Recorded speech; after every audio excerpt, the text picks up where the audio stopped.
긴장.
행정에서 할 수 있는 부분들, 그리고 공기업에서 할 수 있는 부분들, 그리고 시민 입장에서 할 수 있는 부분들, 그리고 뭐 다양한 조직에서 할 수 있는 그런 부분들을 다 한 자리에서 모여서 같이 이제 논의를 할 수 있다는 게 가장 큰 장점인 것 같습니다.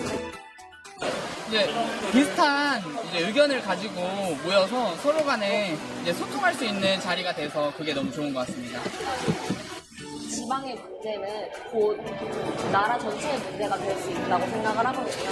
그래서 소수자들이나 이제 소외받는 계층들에게 더 관심을 가진다면 이 대한민국이 좀 더 건강한 사회가 되지 않을까 하는 생각이 듭니다.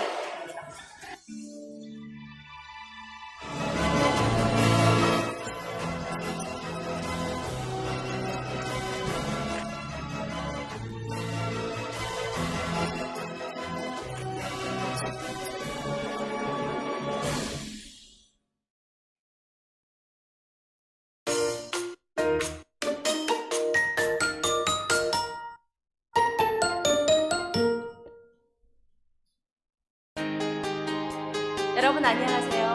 광주 사역심플랫폼입니다. 요즘 날씨 너무 좋죠? 하늘이 너무 맑고요.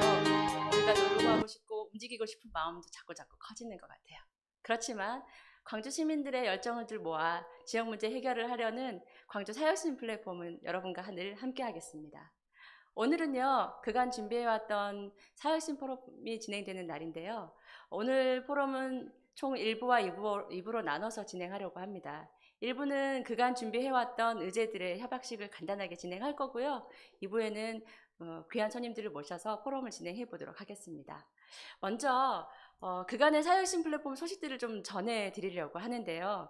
어제 드디어 코로나와 여러 가지 어려운 국면에서도 광주 사회혁신 플랫폼과 함께 하시는 추진위원들의 추진위원 회의가 있었습니다. 그 소식을 현장에서 함께 해주신 광주 사회혁신 플랫폼 공동 추진위원장으로 우리와 밀접하고 깊게 관계하고 계시는 류한호 위원장님을 모셨습니다. 류한호 위원장님께 어제 추진위원회 회의를 소식을 한번 여쭤보도록 하겠습니다. 위원장님. 네, 안녕하십니까. 예, 저 광주 사회혁신 플랫폼 공동 추진위원장 류한호입니다. 방금 우리 사회자께서 말씀하신 것처럼 사회혁신 플랫폼은 지역 문제, 지역 공동체 문제를 해결하기 위한 이 사회적 논의기구로 그렇게 되어 있고요. 그래서 이 사회혁신 플랫폼 추진위원회가 1년에 2차례 대체로 봄, 가을에 열리도록 그렇게 되어 있습니다만은 지난 봄에는 이 코로나19로 인해서 실행을 하지 못했고 이번에 코로나19 상황이 좀 좋아져서 어제 사회혁신 플랫폼 추진위원회를 했습니다. 어제 그 추진위원회는 한 30명 가까운 추진위원들이 참석해서 사회혁신 플랫폼의 그 지난 사업 내용들을 살펴보고 앞으로 어떻게 할 것인가 하는 것들을 좀 논의했습니다. 그 과정에서 우리가 2019년에 광주 사회혁신 플랫폼이 15개 의제를 선정했고 2020년에 새롭게 25개 의제를 선정해서 그 시민단체와 공공기관, 정부 그리고 대학 이런 쪽에서 이 지역사회 주요 혁신 담당자들이 같이 협업해서 문제 해결을 시도하는 그런 결정을, 의제 결정을 했습니다. 그리고 또 이 새롭게 선정된 25개 의제를 추진해 나가는 과정에 필요한 예산 10억 6,800만 원을 결정해서 각 사업별로 적절하게 배분했습니다. 그리고 또 우리 논의 과정에서 특별히 강조됐던 것은 이 사회혁신과 관련해서 이 사회혁신을 위한 이 교육의 중요성, 그래서 대학과 초중고등학교까지 아우르는 그런 혁신을 위한 교육을 강조하는 그런 내용의 논의와 그 결의가 있었습니다. 네, 감사합니다. 어제 추진위원회에 참석해주신 많은 추진위원들께서 정말 열정을 다해서 우리 지역의 문제를 어떻게 해결하는 데 협력할 것인가 나눠주셨는데요.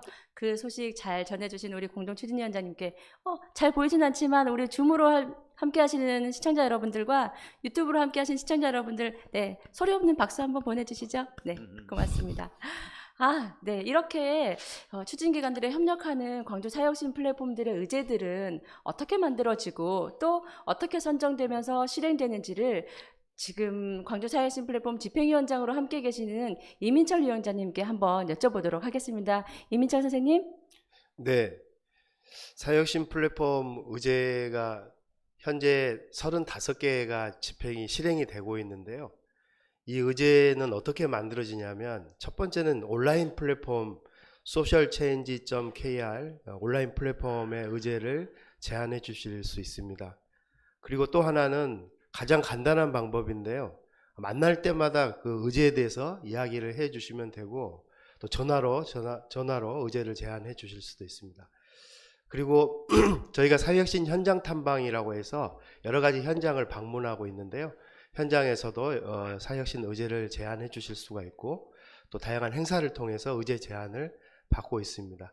현재까지 100개가 넘는 의제가 제안되어서 아까 추진위원장님께서 말씀해 주신 것처럼 올해는 어제 이제 23개 의제를 의결을 했고 작년에 15개에서 아마 올해 한 40개 정도의 의제가 진행이 될 걸로 지금 예상을 하고 있습니다. 네. 네, 사실 의제가 하나씩 진행이 될 때마다 굉장히 많은 사전 수기 과정과 만남과 어떤 기관과 어떤 자원들을 매칭을 해서 의제를 실행하실 것인지 정말 많은 시간과 노력들이 필요한데요. 그 많은 시간과 노력들이 필요했던 의제들을 어떤 의제들이 있는지 궁금하잖아요. 우리 영상으로 한번 만나보실까요? 광주 사역신 플랫폼에 올해 신규 의제와 포함한 40여 개의 의제들을 영상으로 만나보시겠습니다.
세상에 저렇게 많은 의제들을 실행하려면 광주 시민들 대부분은 지역 문제 해결에 함께하고 있다고 봐야 되는데요.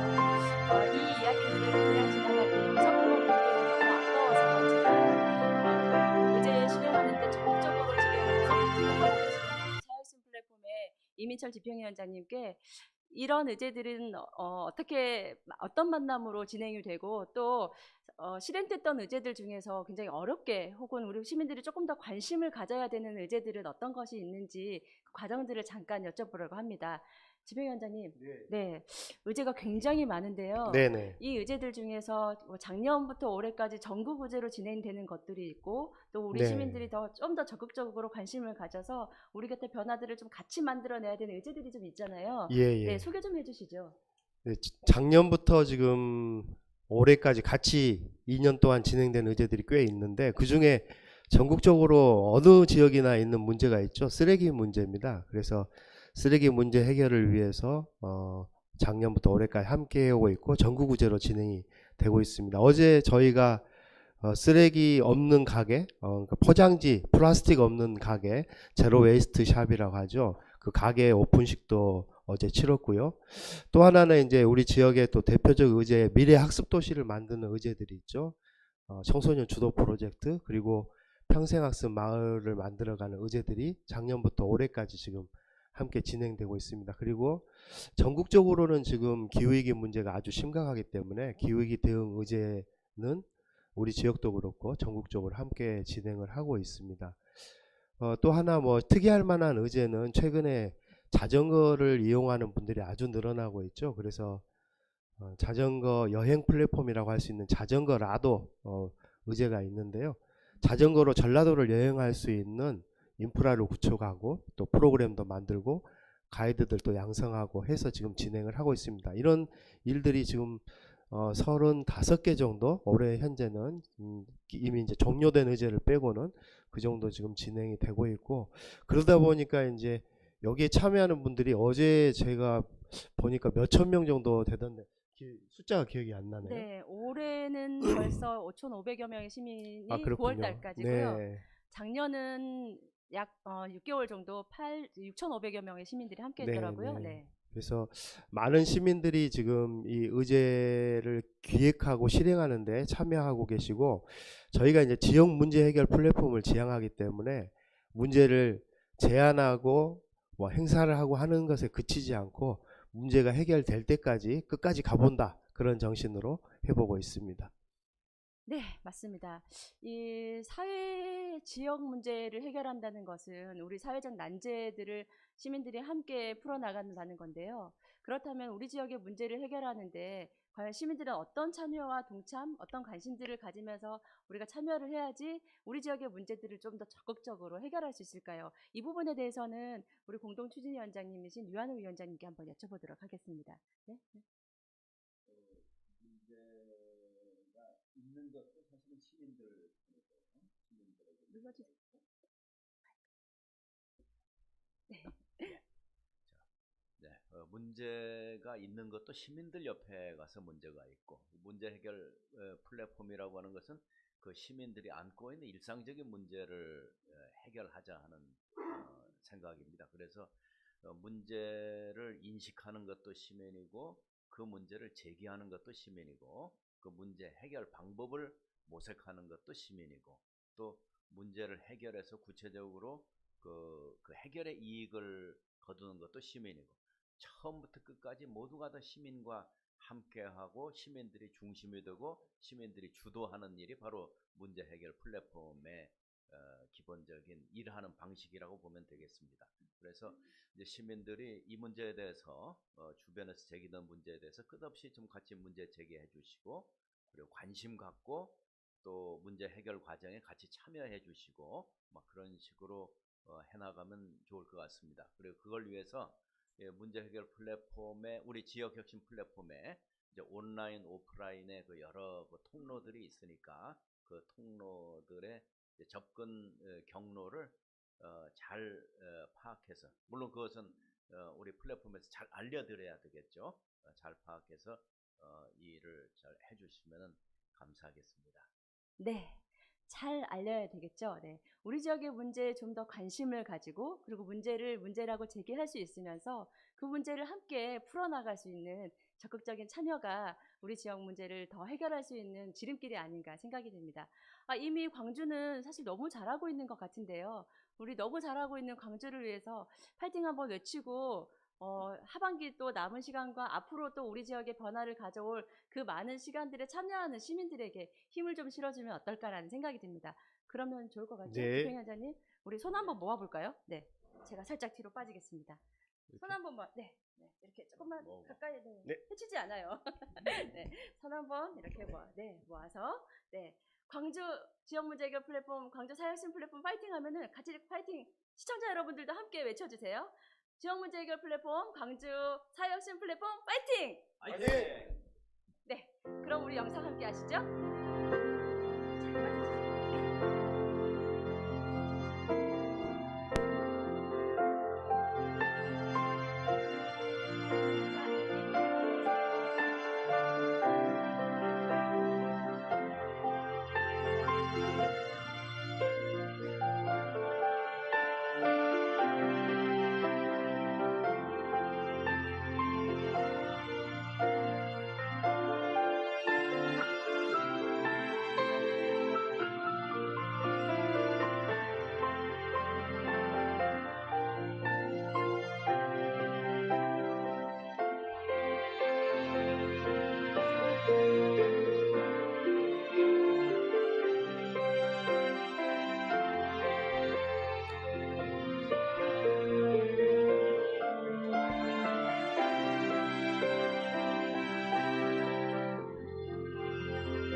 네, 안녕하세요.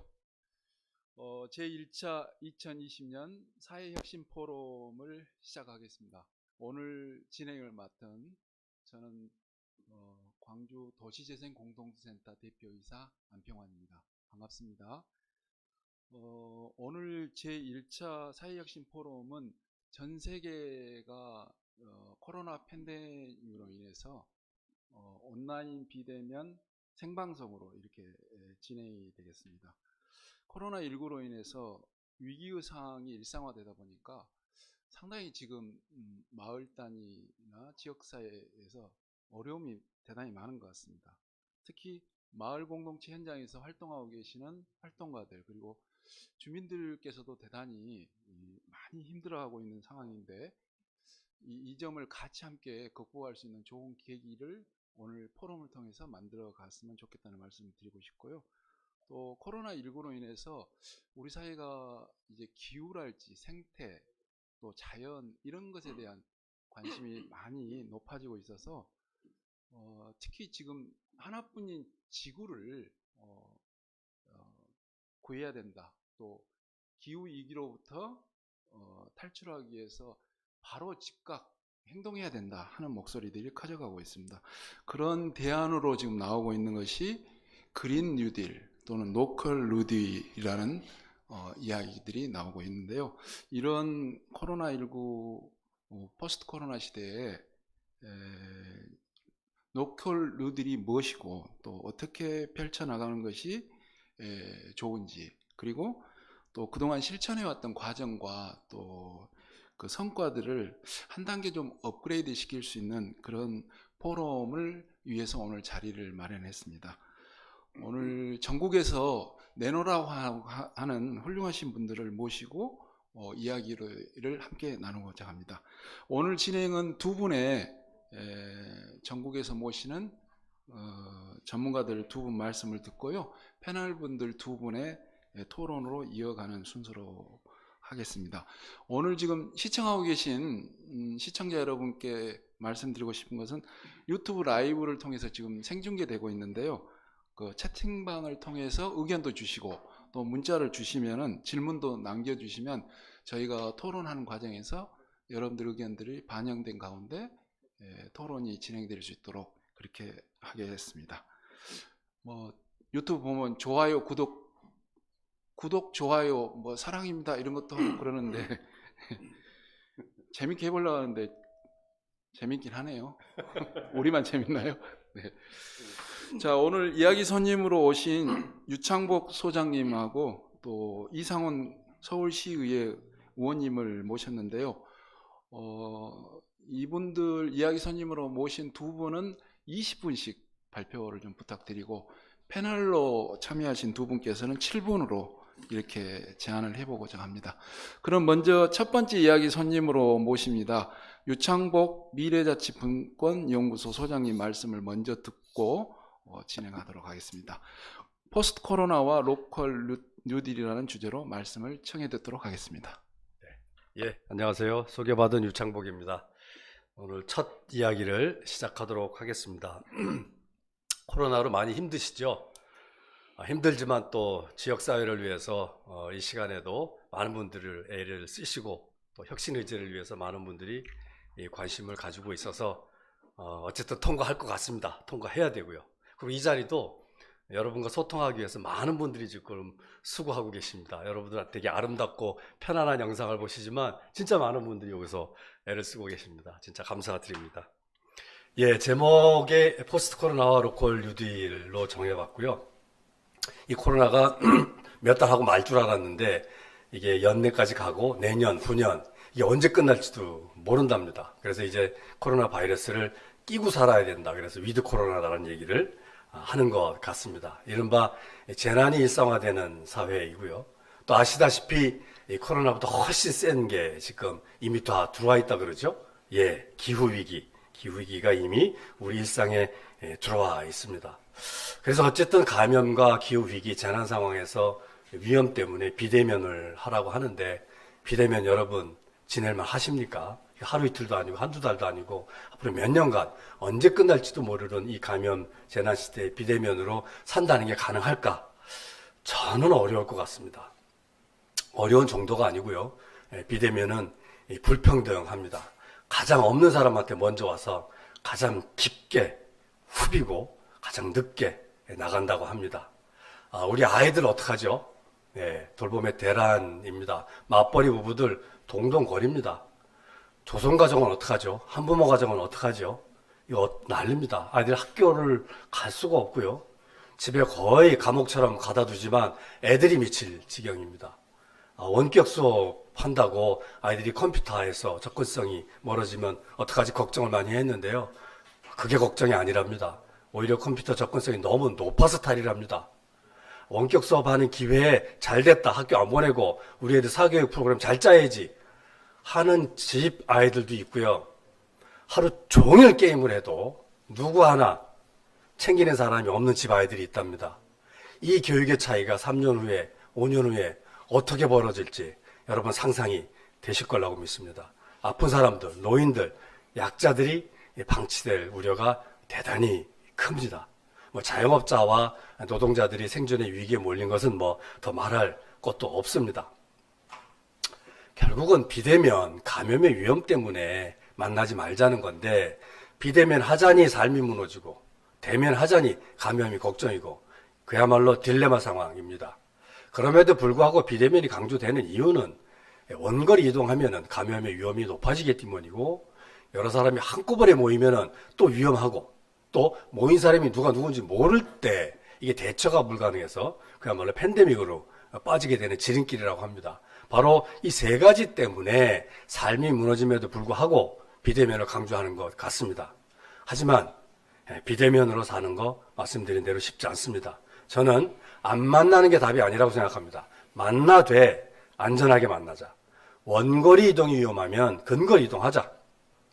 여러 사람이 한꺼번에 만나는 게 위험하면 좀 소규모로 분산해서 만나자. 만나는 사람이 누가 누군지 몰라서 겁이 나면 아는 사람들끼리 만나자. 신뢰할 수 있는 사람들끼리 만나자. 그래서 근거리에서 아는 사람들이 소규모로 만나는 거 이렇게 해야 일상이 유지되고 살아갈 수 있고 없는 사람도 그럭저럭 살아낼 수 있는 겁니다. 그래서 안 만나는 거 비대면이 저는 정답이 결코 아니라고 생각을 합니다. 근데 여러분 가만 보십시오. 근거리에서 믿을 만한 사람들끼리 분산해서 만나는 거 이게 어디죠? 우리 그동안 해왔던 거 아닙니까? 동네고 마을이고 지역사회입니다. 그래서 앞으로 포스트 코로나 재난사회에서는 로컬이 중심이 된다고 합니다. 아마 코로나 이전과 이후는 판이하게 달라지고 코로나 이후에 새로운 일상, 뉴노멀이라는 말을 쓰더라고요. 새로운 일상의 키워드는 로컬일 수밖에 없다. 적절한 거리두기와 대면적 일상을 영위하는 것 그게 바로 여러분 우리가 함께 살아오는 마을, 신뢰 기반의 로컬의 관계망일 수밖에 없습니다. 바로 이 신뢰의 관계망이 방역입니다. 이게 생활 방역이고 생활을 유지시켜주는 안전망입니다. 그래서 안 만나는 것, 비대면 언택트가 답이 아니고요. 만나되 안전하게 만난다. 어디서? 동네에서. 그래서 언택트가 아니고 로컬 텍트가 우리 일상의 이제 키워드이고 우리 일상이 바로 로컬 텍트 중심으로 재구성될 수밖에 없다. 이렇게 얘기를 할 수 있습니다. 여러분 이 사진 아시죠? 얼마 전까지만 해도 그 넓은 호주가 이렇게 불탔습니다. 지금 캘리포니아가 도시가 시뻘겋게 탔죠. 네, 지금 빙하가 반토막이 났네요. 빙하가 녹은 게요. 더 큰 문제는 뭐냐면은 빙하가 녹으면 햇빛이 반사할 거울이 없어지는 거랍니다. 그리고 빙하가 바닷물이 되면 그 바닷물에 햇빛을 다 열 에너지로 담는다고 합니다. 그래서 기온이 올라가서 빙하가 녹으니까 다시 기온이 올라가는 이런 악순환에 지금 지구가 돌입했다는 겁니다. 시베리아 온도가 38도까지 갔다 그러죠. 언 땅이 다 녹았답니다.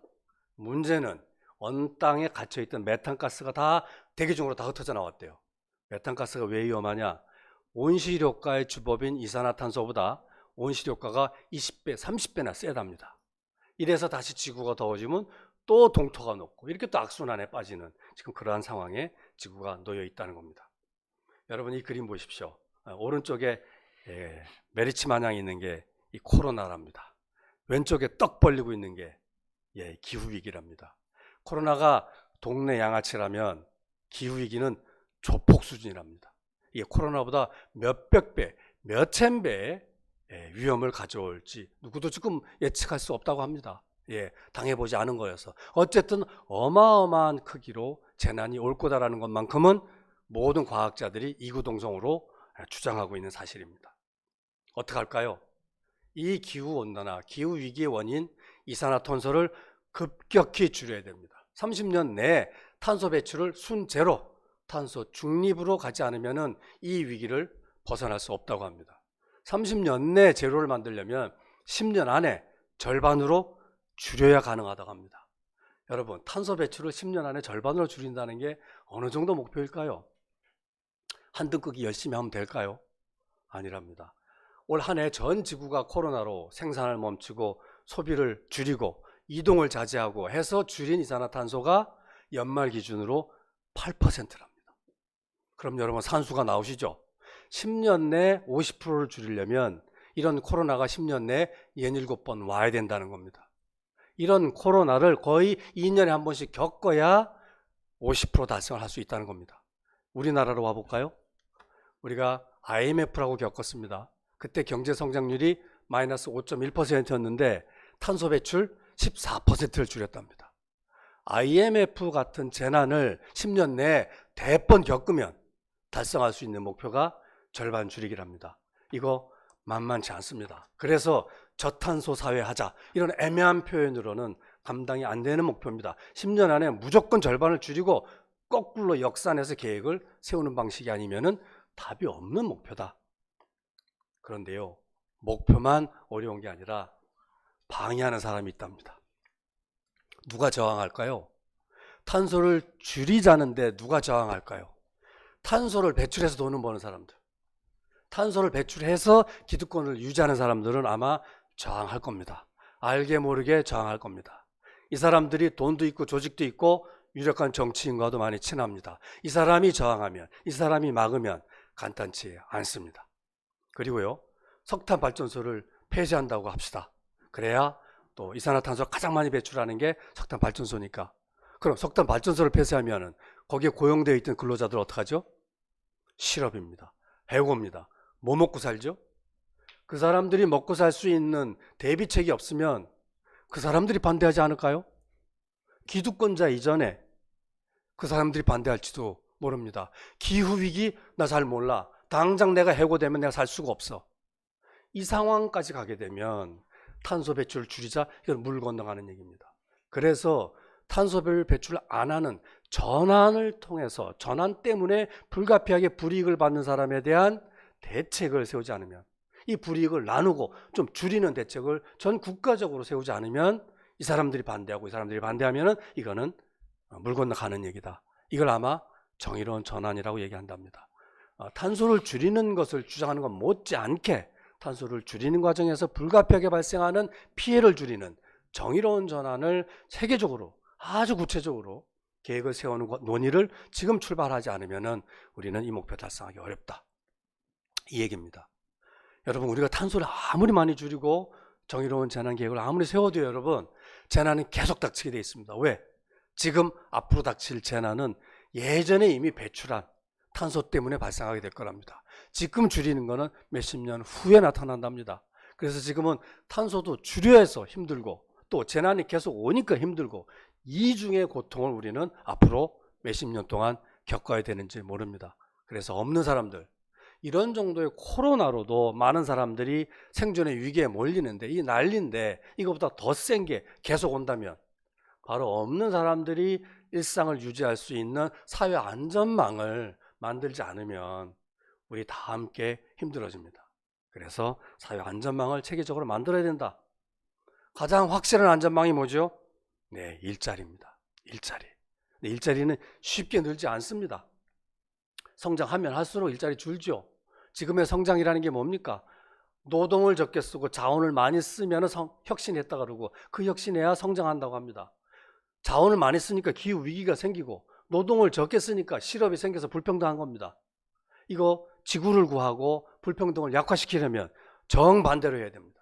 노동을 많이 쓰고 자원을 적게 쓰는 방식의 산업으로 재편하지 않으면 우리는 지구도 살릴 수 없고 인류도 살릴 수 없고 불평등을 막을 수도 없습니다. 이제는 근본적인 산업 시스템을 바꿔야 되는 일입니다.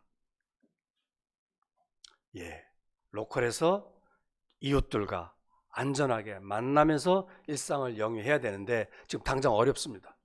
코로나가 딱 2단계 넘어서니까 가장 공공기관에서 문을 닫아버립니다.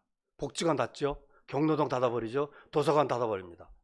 도서관에 드나들던 사람들이 도서관 문 닫으니까 어디로 갑니까? 집에 갑니까? 별다방에서 마스크도 안 쓰고 있습니다. 공공은 위험해서 문을 닫았지만 위험이 없어진 게 아니에요. 그 위험이 민간으로 풍선처럼 전가된 거예요. 이게 답이 아닙니다. 이거 언발이 오줌 누기입니다. 공공이 가장 먼저 문을 닫았어요. 안 됩니다. 열어야 됩니다. 그런데 안전해야 됩니다. 20명 들어갈 공간 10명만 넣어야 되고요. 그리고 사람도 같이 집어넣어야 됩니다. 왜? 잔소리 해야죠. 마스크 하라, 거리 두기 하라, 창문 좀 열자. 이렇게 안전관리하는 사람도 들어가서 안전을 유지해야 됩니다. 그리고 그 공간이 재밌어야 됩니다. 프로그램이 들어가야 됩니다. 공간도 많아져야 되고 인적, 물적 자원들이 동네, 로컬에 집중적으로 투자돼야 동네에서 일상적으로 서로 만나면서 일상을 영위할 수 있습니다. 바로 이걸 우리는 로컬 뉴딜이라고 얘기하고 싶습니다. 로컬 뉴딜은 그린 뉴딜을 지역에서 지방 정부와 협력해서 실천하는 실천 전략입니다. 그래서 이 로컬 뉴딜은 그린 뉴딜의 목표, 탄소를 제로로 만들고 불평등을 완화하는 정의로운 전환의 대책을 만들고 사회적 안전망을 만들고 가장 좋은 안전망, 일자리를 만드는 방식으로 이 로컬 뉴딜은 추진이 되어야 한다. 누가? 우리가 추진해야 됩니다. 누구와? 지방정부와 추진해야 됩니다. 지금부터 그 사례를 우리가 어떤 것들을 함께 추진해 볼 수 있을까? 그 예를 몇 가지만 간단히 들어보도록 하겠습니다. 일단 공간이 많이 늘어나야 됩니다. 20명 들어가는 공간, 10명 들어가려면 산수 해보십시오. 있는 공간 2배가 늘어나야 됩니다. 공간은 그래도 빨리 지을 수 있습니다. 네. 그리고요, 5개 공간이 가장 안전하다고 합니다. 숲세권, 요새는요 역세권이 아니고 숲세권이라고 한답니다. 근린공원, 그리고요, 네, 요새 도시농업 쌈치소만 키우는 게 아니고요, 나무도 심고 꽃도 심는답니다.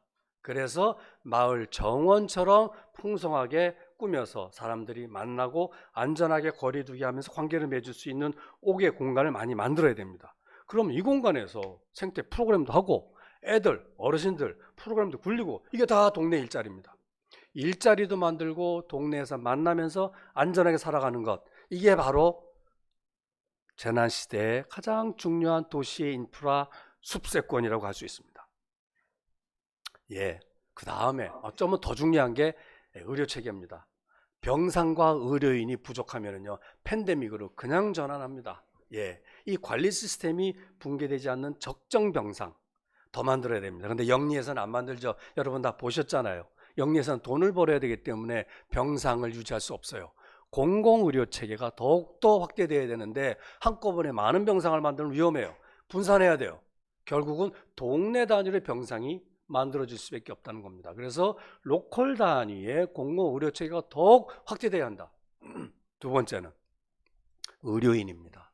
의사와 간호인력이 더 증원되어야 합니다. 의사도 더 뽑아야 되고요. 간호인력도 뽑아야 되는데 간호인력 면허 가지고 있는 분들이 집에 계신 분들이 많아요. 하도 힘들어서 휴직하고 계신 분들, 이분들을 다 초대해야 되는데 이분들을 초대하는 가장 좋은 방법이 뭘까요? 지금 있는 간호사들한테 잘해주면 됩니다. 그러면은 알아서 오십니다.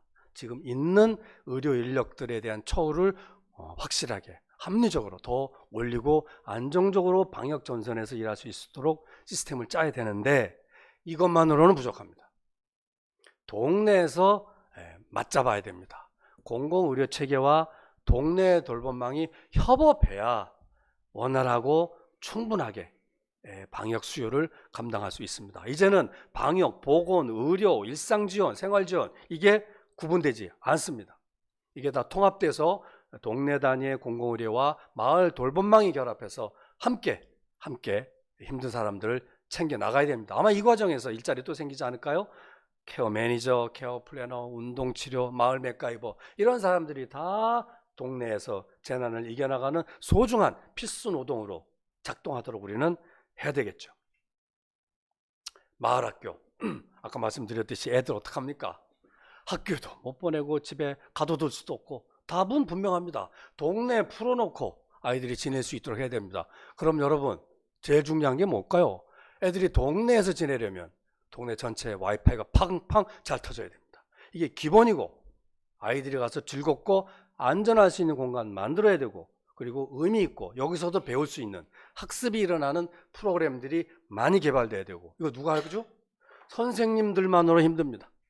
이렇게 많은 분들, 동네에서 재주 있는 분들이 선생님과 합심해서 그야말로 이제 마을학교 제대로 할 때입니다. 마을교육 공동체 이제 제대로 할 때입니다. 여기에 또 많은 문화교육, 일거리, 일자리들이 생길 거라고 확신합니다. 이거 탄소 때문에 생긴 문제고, 탄소는 전기를 만들려고 많이 씁니다. 재생으로 전기 만들어야 됩니다. 재생 에너지를 일단은 줄여야 돼요. 옛날처럼 팡팡 쓰면서 기후위기를 넘어가겠다? 이거 말이 안 되죠. 줄이고 그 다음에 또 생산하고, 이게 바로 줄이고 생산하는 거를 동네에서 한답니다.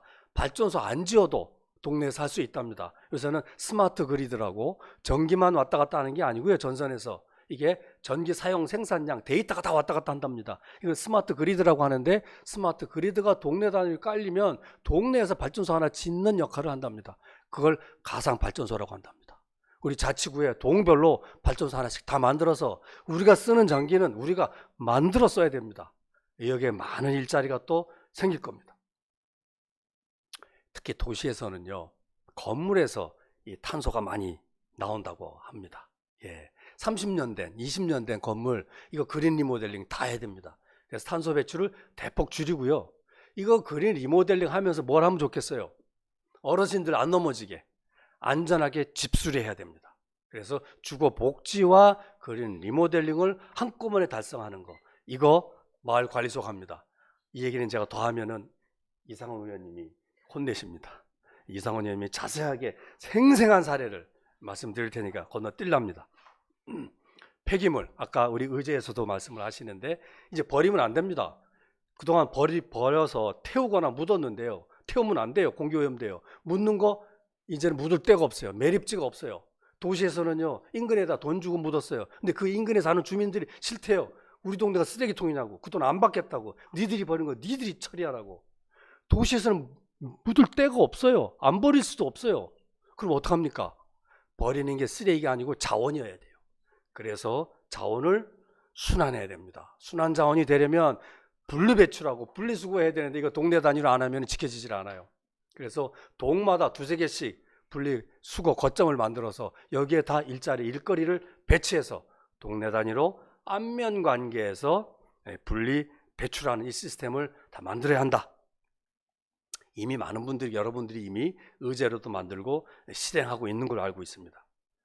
자, 도시에서 두 번째 원인이 이 자동차랍니다. 수송. 전기 자동차로 바꾸는 게 능사가 아니고요. 그 이전에 먼저 해야 될 게 뭘까요? 자동차를 안 타야 돼요. 걸어 다녀도 살만해야 돼요. 자전거 편리해야 돼요. 그래서 자전거 도로 만들면 뭐합니까? 중간에 끊어져 있으면 못 타요. 그래서 자전거 길 연결성을 확보하고 또 안전해야 돼요. 그래서 걷거나 자전거 타도 그럭저럭 살아갈 수 있도록 도로를 다 바꿔야 됩니다. 도로 다이어트하고, 이게 이런데 토건이 들어가야 돼요. 엄한 거 짓지 말고 도로체계 다 바꾸고 보행친화적으로 도시를 다 바꾸는 일에 토건 자본이 들어가야 됩니다. 이게 되면 아마 그래도 불가피하면은 대중교통, 지하철과 트램, 전기버스를 이용하면은 아마 도시에서는 탄소 배출의 상당한 물량을 우리가 해결할 수 있을 거라고 전문가들은 얘기하십니다. 아이고, 숨 넘어가네요. 우리 사회자께서 30분 하라고 해놓고 20분으로 줄이셔가지고 여러분들이 힘드시대요. 비대면으로 집중하는 거 힘드시다고 3분의 1을 잘라내셔가지고 제가 숨이 넘어갑니다. 제가 말씀드린 거 여러분이 이미 조금씩 하고 계신 것들, 아마 더 많은 아이들 여러분 가지고 계실 겁니다. 이걸 어떻게 할 거냐, 결론입니다. 저는 이게 동네 단위로 해야 됩니다. 이제는 그동안 끼리끼리 맘 맞는 사람들끼리 마을 하셨죠? 이제는 마음도 또 안 맞는 사람하고 로컬 뉴딜을 해야 됩니다. 어디서 할까요? 저는 읍면동 주민자치회에서 했으면 좋겠습니다. 요새 전국적으로 주민자치위원회가 많은 사람들이 참여해서 민주적으로 토론해서 협동해서 일을 하는 그런 자치회로 바뀌고 있다고 합니다. 이렇게 민주적으로 바뀌고 있는 읍면동 주민 대표 기관인 주민자치회에서 저는 로컬 뉴딜을 해야 됩니다. 어떻게 해요? 분과위원회 다 있잖아요. 자전거 분과, 마을 정원 분과, 돌봄 분과, 돌봄도 애들 돌봄, 어르신 돌봄 이렇게 다 분과로 만들어서 동네 단위로 다 해야 됩니다. 앞으로의 국가가 주민자치 읍면동으로 재정을 많이 내릴 거라고 합니다. 우리 김광남 의원님이 다 하실 거 아닙니까? 김광남 의원님은 광주만 이런 거 하시는 게 아니고요. 전국적으로 지금 이게 다 바뀌어야 된다고 전국을 댕기면서 지금 거의 뭐 전도사 하다시피 하고 계셔서 저는 조만간 될 거라고 확신을 하고 믿고 있습니다. 김광남 의원만 제가 꽉 믿고 지금 이거 떠들고 다닙니다. 여기서 가장 중요하겠습니다. 이거를 동네 단위로 하면은요. 그리고 김광남 의원님이 세금을 자치회로 떨궈 주기만 하면 이 돈 가지고 뭐 할 겁니까, 여러분? 일거리 만들어야죠. 이거 왜 외주 줍니까? 우리끼리 해야죠. 우리 중에서도 실력 있고 재능 있는 사람 많아요. 이런 사람들이 동네 단위로 협동조 다 만드는 거예요. 만들어가지고 김광남 의원님이 주시는 돈 받아가지고 동네 사람 일거리 다 주고 돈이 많아서 되는 게 아니에요. 적어도 내가 동네를 위해서 보람 있는 일하고 한 달에 20만 원, 30만 원, 40만 원, 50만 원 이게 얼마나 알토란 같은 돈입니까? 이게 사회연대 경제고 이게 지역순환 경제고 이게 내발적 경제입니다. 이거 내발적 경제, 균형 발전은 동네 단위로 될 때 실현 가능합니다. 진짜로 나라님도 너무너무 힘들어 잠 못 자는 일자리 문제 동네에서 할 수 있다는 거 여러분 믿으시죠? 이거 우리가 해야 됩니다. 그래서 이제는 일자리 정규직이 아니라 동네에서 일주일에 두세 번 하루 서너 시간씩 일하는 게 오히려 좋아요. 나쁜 일자리가 아니에요. 동네에서는. 왜? 직주가 통합되어 있기 때문에 너무 좋아요. 또 이런 일 여러 가지 하는 게 너무 즐겁고 다양해서 좋아요. 그래서 사람이 사람을 챙기는 방식으로 일자리를 늘려가는 게 저는 앞으로 가능하다고 생각하고 이 일자리로 사람을 돌볼 때 재난이 와도 코로나 할애비가 와도 없는 사람을 챙기면서 다 같이 함께 조금씩 나누어서 힘들면서 이 재난을 통과할 수 있는 바로 지역 회복력을 동네 단위로 만들 수 있다. 아마 우리 광주 시민들은 확실하게 하실 수 있을 거라고 확신하고 여기서 만들어진 사례를 저희가 전국으로 뿌리는 일을 제가 열심히 또 하겠습니다. 예, 마치겠습니다.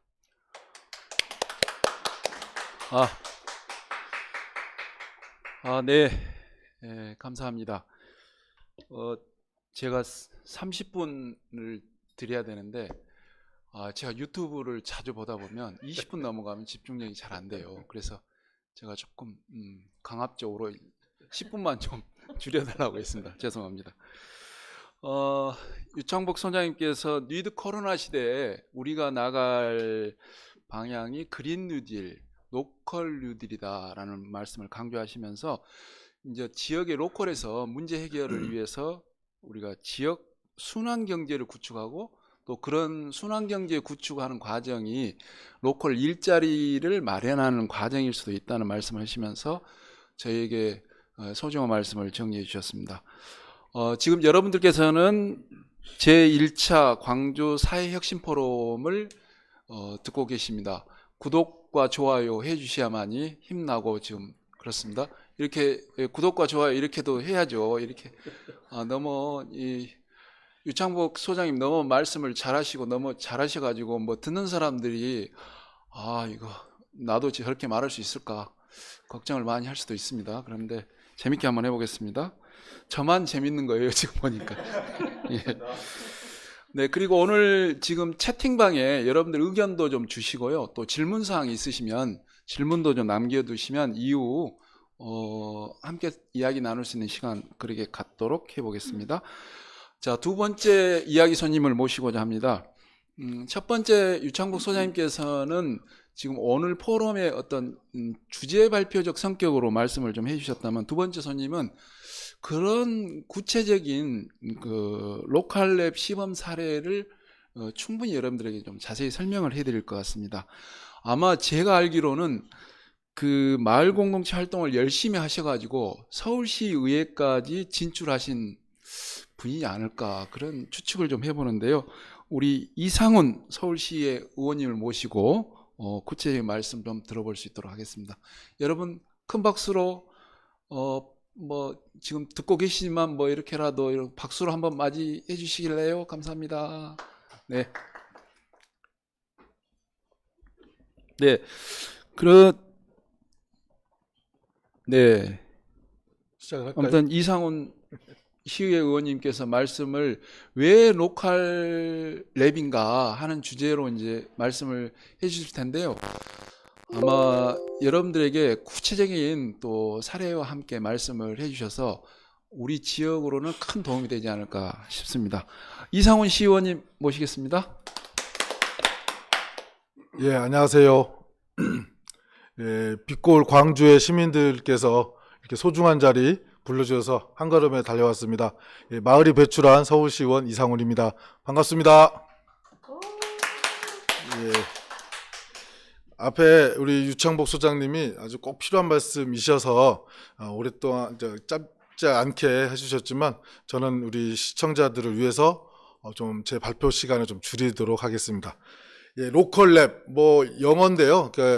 뭐 우리말로 뭐 보통 부르면 뭐 동네 연구소, 동네 마을 연구소 이렇게 이제 생각하시면 되고요. 우리 유창보 소장께서 말씀해주신 그런 내용들을 실제 마을 단위에서 동네 단위에서는 어떻게 풀어나갈 것인가. 결국 내 삶, 일상의 내 삶의 변화와 개선이 연결되었을 때 효능이 있기 때문에 그런 것들을 해내기 위한 마을 주민들의 공동체적인 노력, 활동 이런 것들을 어떻게 하면 할 수 있을지 서울에서 진행되고 있는 사례를 하나 소개해 올리도록 하겠습니다. 예, 12년도에 고 박원순 시장님이 이제 서울시장이 되시고 나서 지난 한 8년 가까이 기간 동안 총 9,300여 개의 주민 모임이 생겨났고요. 또 62개 동에서 마을 계획을 찻동이라고 하는 사업을 통해서 주민들이 세웠고 그 과정에서 서울형 주민자치회가 81개나 만들어졌습니다. 이렇듯 삶의 주인이고 시대의 주인인 시민들이 문제 해결을 위해서 등장하기 시작했습니다. 3명 이상만 주민들이 모이면 마을 공동체 활동을 할 수 있었습니다. 그렇게 해서 등장하고 서로 만나고 연결되어진 우리 서울 시민들이 2017년도 12월 기준으로 약 23만 명. 예, 물론 서울 인구의 2% 수준이지만 사실은 1,000만에 육박하는 서울시 인구로 보았을 때는 적지 않은 우리 시민들이 등장한 걸로 알 수 있습니다. 하지만 이런 다양한 그런 시민들의 활동들을 지원하는 정책들이 있었습니다. 마을뿐만 아니라 도시재생, 복지, 의료, 주민자치 등등. 근데 이런 것들이 많이 지원됐지만 사실 일상에서 사는 시민들의 삶은 사실은 이게 다 서울시 사업이거든요. 그런데 서울시는 여러 개의 실국 본부, 또 서울시는 25개 자치구, 또 424개나 되는 행정동의 그런 부서별 칸막이들이 있습니다. 이런 것들이 일상에서 나눠지고 칸막이로 구분되는 것이 아니라 통합적으로 함께 이 삶을 바꾸는 데 쓰임새가 있길 필요가 있겠다라는 실질적인 고민을 하게 되었죠. 예. 행정 서비스는 이렇게 개선되고 좋은 혁신적인 정책이 나오더라 하더라도 한 개인의 삶을 종합적으로 다루지는 못했어요. 서울에는 다양한 사람들이 살고 있거든요. 그래서 이런 것들을 어떻게 통합적으로 풀어나갈지 한 번씩 보겠습니다. 그래서 행정 지원으로 나타난 개인의 삶의 질 개선 효과가 이것이 개인만의 삶의 문제로 해결되지 못하기 때문에 그 지역 주민들이 공동체 연대 활동으로 더 많은 주민들의 삶을 바꿔나가기 위한 그런 노력, 이것이 바로 동네 연구소라고 일컬어지는 주민 공동체 중심의 로컬 랩으로 사업의 성장과 변화를 만들어 보기 시작했습니다. 예, 중앙정부인데 이 정책은 그냥 동네만의 외톨이 정책이 아닙니다. 사실은 중앙정부의 혁신경제와 포용국가 그다음에 그것이 서울시로 또 광주와 같은 광역에서는 분권과 자치, 균형 성장으로 이어졌고요. 이것이 내가 바로 살고 있는 생활권 안에서는 주민자치조직과 사회적 연대경제 활동으로 이어지고 있죠. 이런 내용들이 또 중앙정부와 광역의 정책들이 바로 삶의 현장에서 로컬랩으로 이어지고 있습니다. 예, 그래서 이러한 중앙정부와 광역 기초정부의 이런 정책들이 바로 기반 속에서 생활권 단위의 행정동 단위의 주민자치 조직들의 공동체적인 활동들이 시작되고 있습니다. 이 로컬랩의 추진 전략을 보면 한마디로 말해서 문제가 발생되는 곳에서 문제점을 느끼는 분들이 문제를 해결할 수 있다라고 하는 너무나도 상식적인 원리에 충실한 겁니다. 그래서 주민의 심층적인 욕구를 발견하고 그 문제가 무엇인지 정의 내리고 그 문제에 대해서 그 지역 주민들이 함께 합의해내고 그리고 그 합의에 대한 그 문제점을 해결할 수 있는 실질적인 솔루션을 해결 방법을 함께 발견하고 발전하고 이것이 실질적으로 해결될 수 있게끔 행정동 단위에서 그런 실행 계획들, 즉 문제를 해결할 수 있는 방안들에 대해서 검증하는 그리고 동의받는 그리고 전문가의 조언을 받아서 실행할 수 있는 문제를 해결할 수 있는 방법들을 확정해서 실천하는 이렇듯 로컬랩은 발견하고 그 문제를 정의하고 문제 해결 방식으로 나아가고 그것을 함께 주민들의 다수의 동의 속에서 보편적인 해결 방안으로 일궈 나가는 이런 추진 전략을 가지고 있습니다. 이런 추진 전략으로 여러 개 현재 한 10개가량의 행정동에서 추진되고 있는데 그중에서 가장 먼저 시작했고 또 제가 살고 있는 강북구의 한 사례인 삼양동의 마을권리소 사례를 말씀드리겠습니다. 삼양동은 뭐 우리 광주 시민들도 아시는 분은 아시겠지만 우리 고인이 되신 박 시장께서 2018년도에 한 여름에 38도 40도 육박한 한 여름에 삼양동에서 한 달살이를 했었죠. 그게 바로 삼양동입니다. 이 삼양동은 서울에서도 가장 대표적인 저층 주거지의 노후주택 집중 지역에 1톤짜리 용달차도 들어갈 수 없는 골목들로 인해서 사실 리어카 정도만 들어갈 수 있는 그런 전형적인 산비탈 산동네입니다. 이곳에서부터 문제를 해결하기 위한 마을관리소 사업을 추진하게 되었습니다. 지금 화면에 보시는 것처럼 삼양동은 이렇게 계단위로 골목들이 형성되어 있죠. 대부분 어르신들이 사셔요. 그러니까 집에서 볼일을 한번 내려왔다가 또 다시 집으로 가시려면 한참을 가셔야 되죠. 저는 비탈이 계단으로 되어 있기 때문에 이 오토바이나 트럭으로 배달이 안 돼요. 이런 것들이 대부분의 골목으로 구성되어 있기 때문에 이곳에 삼양동의 문제를 해결하면 사실은 서울시 전 지역의 웬만한 곳의 문제는 아마 쉽지 않을까 생각이 들어서 대표적인 사례로 삼양동을 꼽았습니다. 마찬가지로 삼양동에서도 로컬랩 추진 전략들 프로세스를 적용을 한 거죠. 그래서 다양한 찾아가는 그런 공론장을 통해서 총 22번이나 주민들하고 함께 이야기를 나눠서 문제점을 발견하죠. 그리고 그 문제점들에 대해서 정의를 내려갑니다. 낡은 주거 문제, 소방차도 다니지 못하는 이 골목길의 문제, 그러다 보니까 조금이라도 좀 빈터가 생기면 다 주차장으로 덮여있는 골목 속에서 아이들은 놀 데가 없습니다. 갈 곳 없는 아동 청소년의 문제, 그러다 보니 활력이 빠진 그런 골목 경제, 또 쇠퇴해진 삼양동에 있는 전통시장, 삼양시장 이런 문제점들을 정의하게 되고요. 그런 문제점들을 해결할 수 있는 방식을 찾기 위해서 다양한 현장 밀착형 그리고 실제 거기서 일상을 사시는 주민들의 입장 속에서 문제점을 인지하고 해결 방향들을 찾아 나가기 위한 다양한 협력적인 노력들이 발전 단계에서 진행됩니다. 그리고 그것을 가지고 꾸준히 지속적으로 문제를 해결할 수 있는 모델로서 삼양동 마을관리소 모델을 채택하게 되죠. 이 마을관리소는 기본적으로 국가정책과 서울시와 또 자치구의 이런 정책들이 함께 협업을 통해서 해결될 수밖에 없고요. 뿐만 아니라 지역의 전문가, 또 자치구의 도시재생, 마을, 사회적 경제, 교육과 관련된 중간 지원 조직들, 또 그런 분야별 전문가들이 함께 모여서 동단위의 주민 공동체의 문제점들을 풀어나가는 집합적이고 통융합적인 문제 해결 또 문제 발견해내는 그런 역할을 하게 됩니다. 그리고 이것은 주민과 주민들의 자생적인 조직인 주민자치회와 함께 작동하게 되죠. 이제 10월 말에 지방자치법 전부 개정안이 지금 통과될 것으로 예상을 하고 있는데, 그렇게 되면 주민자치회가 이제 비로소 법적 조직이 되죠. 그러면 주민자치회가 그 마을의 문제점들에 대한 해결 방식들을 결정하고 주민들의 참여와 주민들의 지원 속에서 그 행정동의 마을 관리소가 주민자치회의 의사결정을 바탕으로 문제를 해결해 나가죠. 그러는 과정에서 마을 연구소도 마을 경제를 활성화시키고 주거환경, 또 그런 과정에서 지역의 자산들을 만들어 나감으로써 주민들이 지속적으로 마을의 문제를 해결할 수 있는 그런 토대들을 함께 만들어 나갑니다.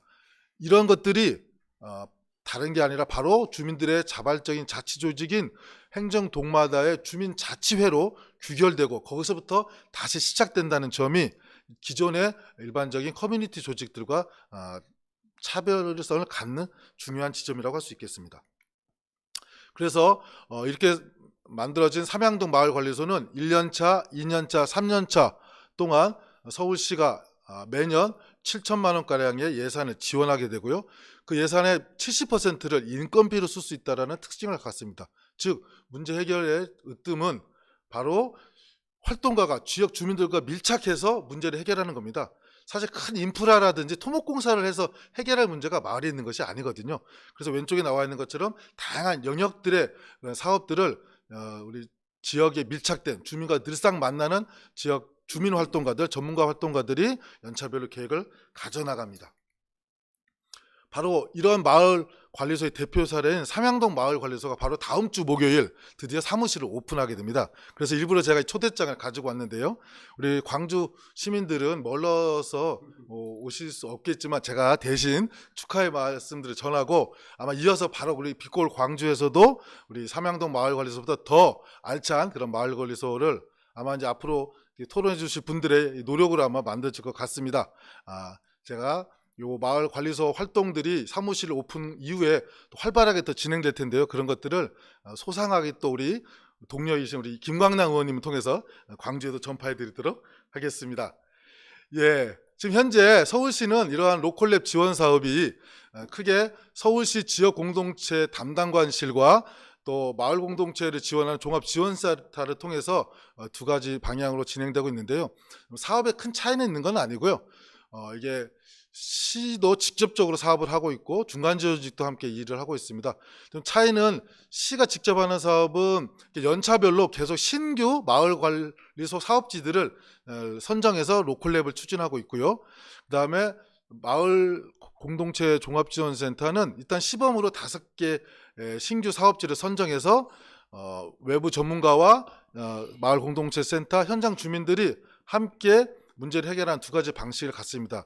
그래서 나중에 진행되는 과정과 결과들을 모니터링 해볼 때 연차별로 사업이 진행될 경우와 또 그룹으로 묶어서 했을 때 어떤 식으로 하는 경우가 훨씬 행정에서 주민들의 문제 해결력을 높여나갈 수 있는지 비교할 수 있는 그런 정책 연구도 나올 수 있을 것 같아서 이렇게 나누어 보았습니다.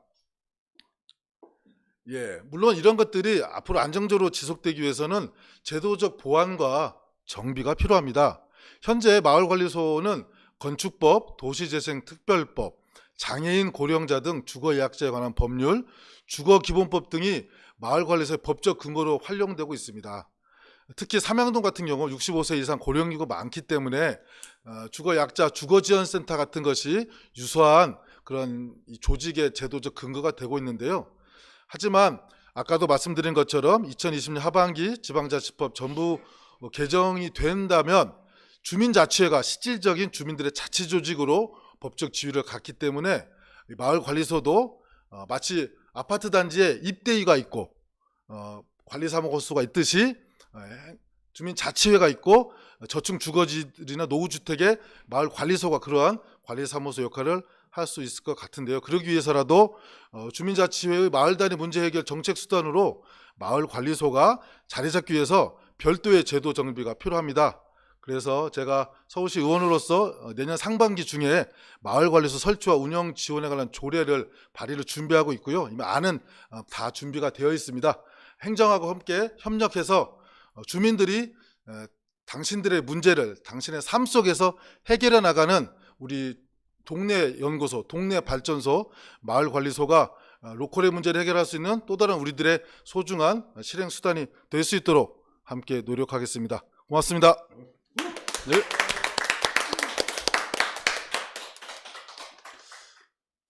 네. 그 이상훈 서울시 의원님의 말씀을 듣다 보니까 서울시가 참 마을관리소라는 로컬의 운영 사례를 통해서 여러 가지 다양한 실험들이 좀 진행되고 있구나 하는 말씀을 확인할 수 있었던 것 같습니다. 지금 여러분들께서는 로컬 뉴딜과 마을자치라는 주제로 제1차 광주 사회혁신 포럼을 함께하고 계시는데요. 여러분들 그 지금 주제 발표하신 분들 말씀을 듣고 질문사항이랄지 또는 의견이 있으시면 채팅방에 남겨주시면 저희가 함께 이야기 나눌 수 있는 그런 시간 갖도록 그렇게 하겠습니다. 전국에서 내노란 두 분을 모시고 저희가 이야기 손님 두 분을 모시고 좋은 말씀을 들었는데요.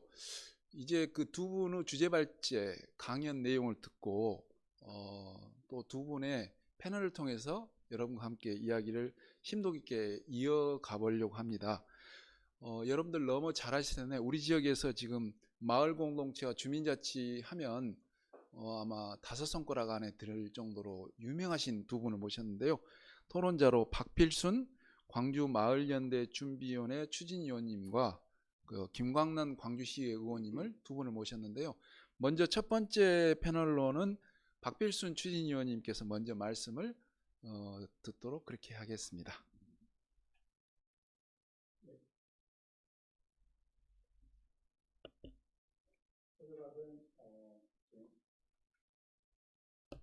네, 소개받은 지금 광주 마을 연대라고 하는 마을 조직들의 연대 조직을 준비하고 있습니다. 박필순이라고 합니다.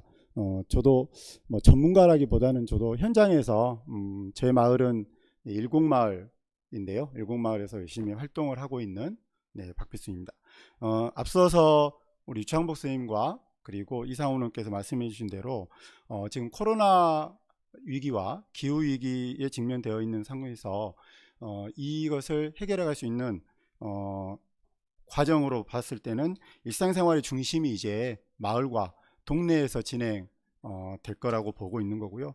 그 새로운 이 마을에서의 필요한 것도 지금 마을은 준비가 지금 굉장히 물론 지역사회나 전체적인 국가도 그렇지만 이 위기 상황에 직면해 있는 노력을 하고 있지만 마을에서도 그런 생각은 하고 있지만 또 해결해야 될 숙제들이 굉장히 많은 것 같습니다. 그래서 새로운 움직임들 또 새로운 활동의 방식이 현재 필요하게 돼 있는 것 같습니다. 다만 이러한 위기가 제가 봤을 때는 현장에서 느껴진 것은 또 새로운 기회일 수도 있겠다는 생각이 들고 두 분이 앞서서 말씀해 주신 것에 기반을 하면 저런 방식으로 좀 해가면 저희들이 새로운 또 이번에 기회로 만들어서 주민들이 스스로 정말 하고자 했던 일들을 통해서 우리의 삶을 좀 더 바꿔나가고 좋은 마을로 만들어가는 과정이 될 수 있겠다는 생각이 들었었고요.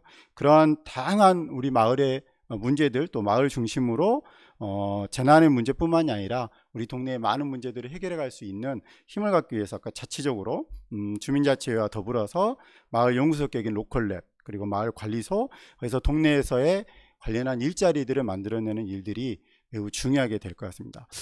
저희 광주 이야기를 저는 통해서 간략하게 설명을 드리고 이 두 분의 말씀에 근거해서 광주에서 좀 진행되고 있는 것과 또 앞으로 했으면 하는 현장에서 진행되는 이야기를 드리는 것으로 토론을 정리하고자 합니다. 현재 광주는 그간의 마을 공동체 사업들이 굉장히 많이 열심히 진행되고 있고요. 또 주민자치 활동도 나름대로 전국에서도 서울보다는 좀 못할 수 있지만 광주도 못지않게 광주가 더 잘할 수 있습니다.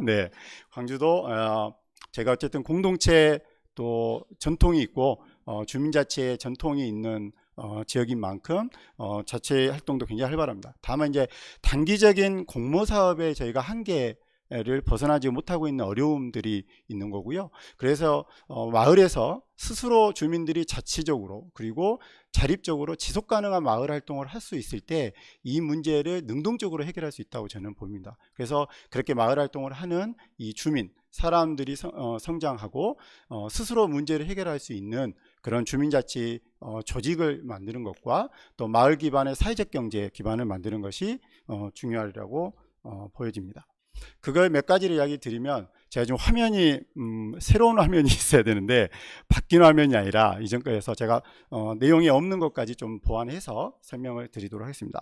먼저 아까 말씀 주신 대로 이상훈 의원께서 말씀 주신 부분에서 이 주민자치회가 이제 법안이 결정이 나고 이제 시범적으로 광주시에서도 10개에서 자치구까지 하면은 20개 이상의 지금 96개 동 중에서 진행이 되고 있는데 실은 광주형에 맞는 이 마을자치의 형태의 주민자치의 모델이 필요한 것 같습니다. 그래서 마을에서 주민들이 지금 마을총회나 주민총회를 통해서 대단히 많이 연습을 하고 계시는데요. 우리 동네에 정말 필요하고 우리가 꼭 해결해야 될 이 마을의 문제, 과제, 의제를 스스로 결정하는 과정들을 매우 한 3에서 5년 정도 사이에 굉장히 활발하게 진행을 하고 계십니다. 다만 이 코로나 시대에 또 올해 맞이해 가지고 굉장히 어려워하시는데 또 지혜롭게도 온라인 마을 총회라든지 소수가 모여서 의제를 진지하게 논의하는 과정들을 가지고 계십니다. 또 거기에 저는 지속 가능하려면 그럴 수 있는 재원과 자원을 확보해야 되는 상황이 있는 것 같습니다. 그래서 광주에서의 전 제안은 지속 가능한 마을 기금을 마련하는 방식의 하나로서 아까 유창목 분권적인 저희 재정 집행의 방식이 필요할 건데 서울시나 당진시 지금 논산시들이 진행하고 있는 이 주민세가 있습니다. 주민세가 저 보니까 12,500원이 세대별로 이제 12,500원 나가는데 그 주민세를 주민을 위해서 쓰일 수 있도록 바로 동해 우리 동에 바로 지을 수 있는 균등분 환원제라는 게 있습니다. 그래서 저희가 구청장님과 시장님이 이건 결정만 하셔도 주민세의 균등분을 그대로 환원받아서 주민들이 스스로 재원을 확보해서 그 하고자 하는 일 문제 해결을 하는데 자체적인 재원을 만들 수 있는 기반을 만들려고 오늘 우리 김광남 의원께서 또 함께 해주시면 주민세가 될 수 있도록 하면 좋을 것 같습니다. 네, 다 같이 하셔야 되는 일인 것 같습니다. 그리고 하나는 아까 결론적으로 나오시는 게 마을에서 이런 자치적인 조직과 또 마을 관리소 또 그것을 운영할 수 있는 우리 역량을 가져야 되는 그런 아까 로컬랩이라고 하는데 저희는 이제 마을 리빙랩이라고 표현을 저희가 진행을 하는데요. 그런 실험적인 과정, 의제를 해결해가는 과정에 저희 사회혁신 플랫폼에서도 활동을 하지만 그런 것도 해오고 있습니다. 대표적인 일이 저희가 지금 마을에서의 마을 교육 공동체 그리고 평생학습을 시민 주도로 해가는 모델들을 지금 실험하고 있고요. 거기에 또 한 가지는 저희가 에너지, 아까 기후 문제가 심각하기 때문에 에너지를 전환할 수 있는 마을에서의 활동들을 준비하기 위해서 지금 에너지 전환 마을을 지금 16개 마을이 같이 공부하고 있고 내년부터는 마을 곳곳에서 그런 현장에서 벌일 것 같습니다. 또한 자원순환 마을을 또 열심히 하고 계십니다. 그래서 정말 우리 동네의 쓰레기 문제를 자체적으로 해결할 수 있는 그런 활동들을 지금 의제를 가지고 열심히 활동을 하고 계신데요. 이런 활동들이 단순히 그냥 사업으로서 끝나는 게 아니라 아까 말씀드린 대로 마을 관리소 형태로 좀 더 안정적인 관리사무소 형태를 가지고 운영이 된다면 주민자치회에서 민주적인 의사결정을 하고 마을 관리소에서 그것들을 집행할 수 있는 기능을 가지고 있다면 저는 이것을 진행할 수 있는 기구적인 형태로서 우리 주민들이 스스로 우리 동네에 협동조합을 만들어 보는 일, 그래서 우리 마을에 협동조합을 마을 협동조합을 만들어서 이러한 문제들을 해결해가는 힘을 가지고 거기에 공적인 지원금이라 아까 주민세라든가 이런 세금에 대한 지원뿐만이 아니라 저는 사회적 경제에 대한 도입을 통해서 마을에서의 자체적인 수익적인 사업을 할 수 있는 역량까지 키워져야 공적인 자금과 함께 그 다음에 우리가 스스로 벌어서 예전에 저희가 마을을 생각하면 계모임도 있고 자체적인 사업을 통해서 구판장이라든가 공판장 이런 것들을 만들어서 자체 마을 교원을 확보해서 활동했던 경험들이 있습니다. 이런 것들을 통해서 마을이 스스로 움직일 수 있는 힘을 이번 기회에 가졌으면 하는 바람을 가져보고요. 그런 마을들의 조직들이 각자 해가는 것들을 서로 연계해서 광주의 곳곳에서 이루어지는 것을 혼자 외로이 또 마을 외로이에서 하다가 지쳐가는 형태가 아니라 같이 비슷한 의제들을 가지고 있는 분들은 비슷하게 또 다른 의제의 방식을 가지고 있다 하더라도 문제 해결 방식을 가진 분들이 모여서 이걸 해결할 수 있는 마을 연대를 저희가 준비를 해서 마을 문제, 광주의 지역 문제, 마을 문제 해결을 할 수 있는 플랫폼 기능을 해가는 것들을 하고 그런 마을 혁신이라든지 평생교육 그리고 사회적 경제, NGO, 에너지의 문제, 기후 문제, 환경의 문제들을 같이 해결해가는 그래서 마을에서 작은 지역인 이 동네에서 마을에서 우리가 아까 말한 기후와 기후 위기와 코로나 시대의 위기의 문제를 우리 주민들과 함께 풀어갈 수 있는 힘을 가질 수 있는 기획으로 삼아보면 좋겠다는 바람으로 현장에서 우리 활동가들도 함께 같이 노력하면 하는 바람으로 마치도록 하겠습니다. 감사합니다. 네. 보니까 오늘 상당히 의미 있고 뜻깊은 데다가 내용 또한 상당히 알차고 좋은 의미들을 담고 있는 것 같아요. 우선 유창복 소장님께서 이렇게 뭐랄까 코로나19 시대에 키워드 핵심 키워드는 로컬이다. 로컬에 천착해야 한다 말씀하셨고 또 그러면서 그 로컬이 나갈 방향이 로컬 뉴딜이다. 그래서 자원순환 경제로 전환 구조 이런 걸 강조하시면서 이상훈 우리 시의회 의원님께서 마을관리 서울에 있는 마을관리소 운영 사례까지 쭉 말씀을 하시면서 말씀하시다 보니까 또 우리 패널로 참여하신 박필순 추진위원님이 그런 마을관리소를 통해 안정적으로 가기 위해서 지금 추진하고 있는 광주형 주민자치회를 중심으로 해서 예산도 마련하기 때문에 기금도 마련하고 그것을 위한 주민세 도입 또 광주에서는 뭐랄까 마을 문제 해결 리빙랩 이렇게 말하는데 서울에서는 로컬랩 이렇게도 표현을 하고 있군요. 그리고 지금 광주에서 추진되고 있는 에너지 전환 마을 또 자원순환 마을 뭐 이런 활동들에 대한 여러 가지 말씀들을 해주시면서 그러기 위한 연대와 협력이 필요하다 하는 말씀을 강조해 주셨던 것 같습니다. 두 번째 패널로는 계속 오늘 광주에서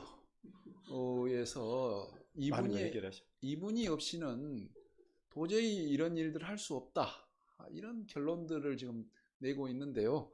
세 분 다 동일하게 그렇게 말씀하고 계십니다. 그래서 김광란 광주시 의원님 모시고 마지막 토론 청해 보도록 하겠습니다. 네, 안녕하세요. 김광란입니다. 아마도 발제하신 유창복 소장님이랑 이상은 의원님 그리고 광주의 동료이자 동지인 박필순 선생님까지 저를 소환한 이유가 사실은 우리가 이런 일들이 중요해 라고 하지만 실제로 이 일들이 진행이 되려면 사람도 준비되어 있고 그리고 뭔가 할 수 있는 토대도 있는데 법과 제도와 예산이 뒷받침되지 않으면 안 되는 거잖아요.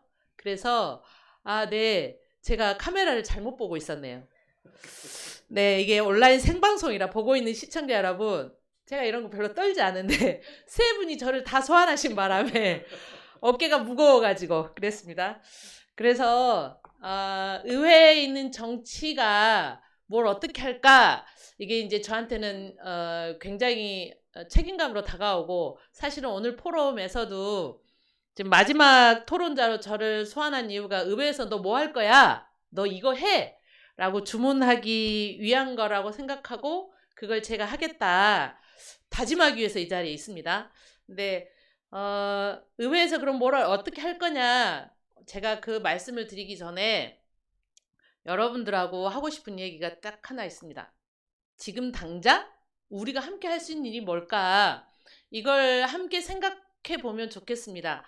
오늘 아침에 제가 매우 슬픈 일을 직면했는데요. 제가 사는 아파트가 1960세대가 사는 아파트예요. 그리고 한 25년이 넘은 30년 가까이 되는 오래된 아파트인데 어린이 놀이터가 한 10개 가까이 되는 것 같아요. 그런데 아침에 관리사무소 방송에서 안녕하세요. 어디 아파트 주민 여러분, 어린이 놀이터 대신에 주차장으로 만들고자 하는 주민 서면 동의를 받고 있습니다. 퇴근하신 이후에 6시 반부터 7시 반 사이에 경비원들이 가가호 방문하면 동의에 서명해 주시기 바랍니다. 이미 어린이 놀이터를 입대회의에서 결정했겠죠. 주차장으로 바꾸자고. 아파트가 지하 2층까지 주차장이 있는데도 불구하고 좁으니까 제가 숨이 막혔어요. 네, 오늘 아침에 이사를 하고 최근에 우리 동네에 있는 주민 한 분이 저를 쫓아와서 항의를 했어요. 의원님, 우리 옆집 아이가, 그 옆집이라 해도 조금 떨어진 옆집이었겠죠? 아버지는 알코올에 12평 아파트 사는데 그 아이는 너무너무 괜찮은 애라고. 그런데 학교가 코로나 때문에 학교를 못 가니까 하루 종일 그 집에 갇혀 있어야 되는데 내가 봤을 땐 그 아이 정신병 걸리겠다. 동네에 학교를 좀 작게 쪼개가지고 그 집에서 탈출시키는 게 그 아이를 돕는 건데 이 아이는 유일하게 알코올 중독에 있는 아버지로부터 도망쳐서 학교 가는 게 유일한 삶의 낙이었는데 그 집에 갇혀서 몇 달째 살라고 하니 도대체 정치는 뭐 하는 거냐? 저한테 이렇게 항의를 하셨어요. 그래서 이 두 가지 질문에 사실은 오늘 유창복 수장님께서 우리 이렇게 해야 된다라고 답을 주셨다고 봅니다. 그리고 그것을 어떻게 실행 가능한지 이상훈 의원님께서 서울의 마을관리소 사례도 주셨고 또 박필순 실장님께서 광주 좀 이렇게 해보자라고 주셨는데요.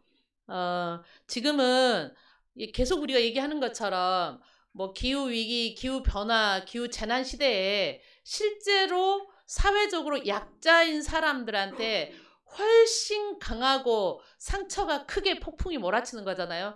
그러면 이것을 해결하는 각종 사회 안전망 또한 국가가 해야 할 일이 있지만 지역사회에서 이웃을 살피고 돌보는 관계망을 튼튼히 하는 것, 그리고 그 관계망이 튼튼하게 이루어질 수 있도록 마을의 자원, 물리적 환경과 인적 관계망을 만드는 것이라고 봅니다. 그래서 의회가 그러면 정치가 뭘 해야 할까?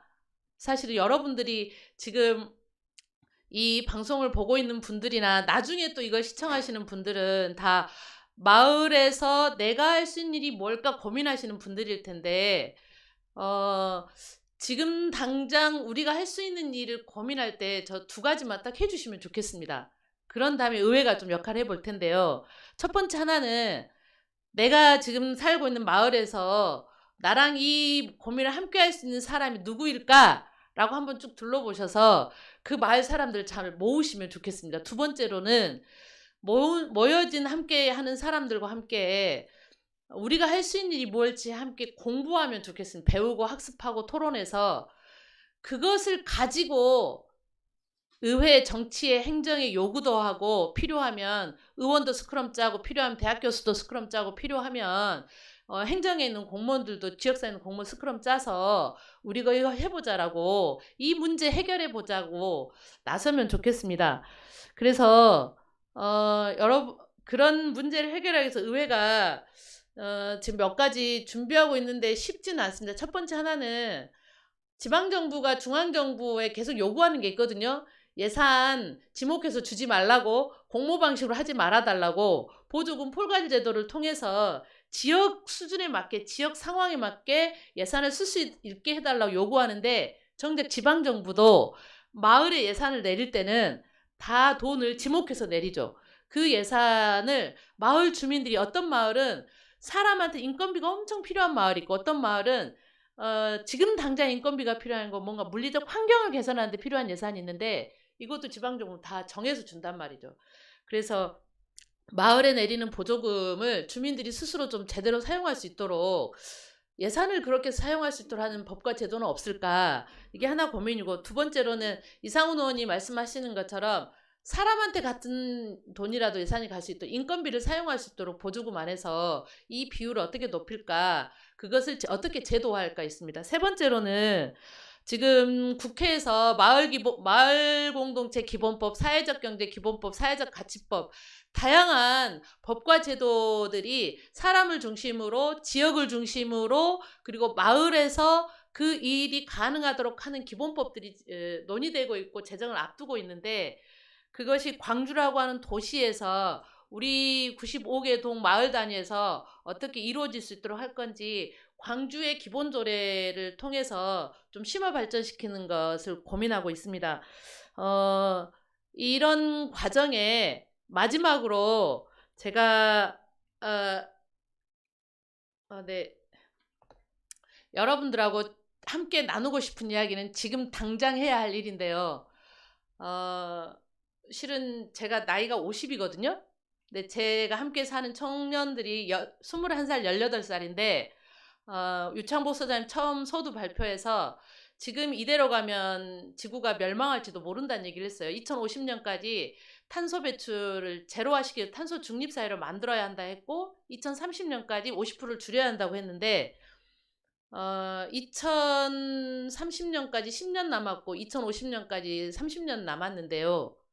제 아이가 18살 나이는 나이 50이 안 되는 거예요.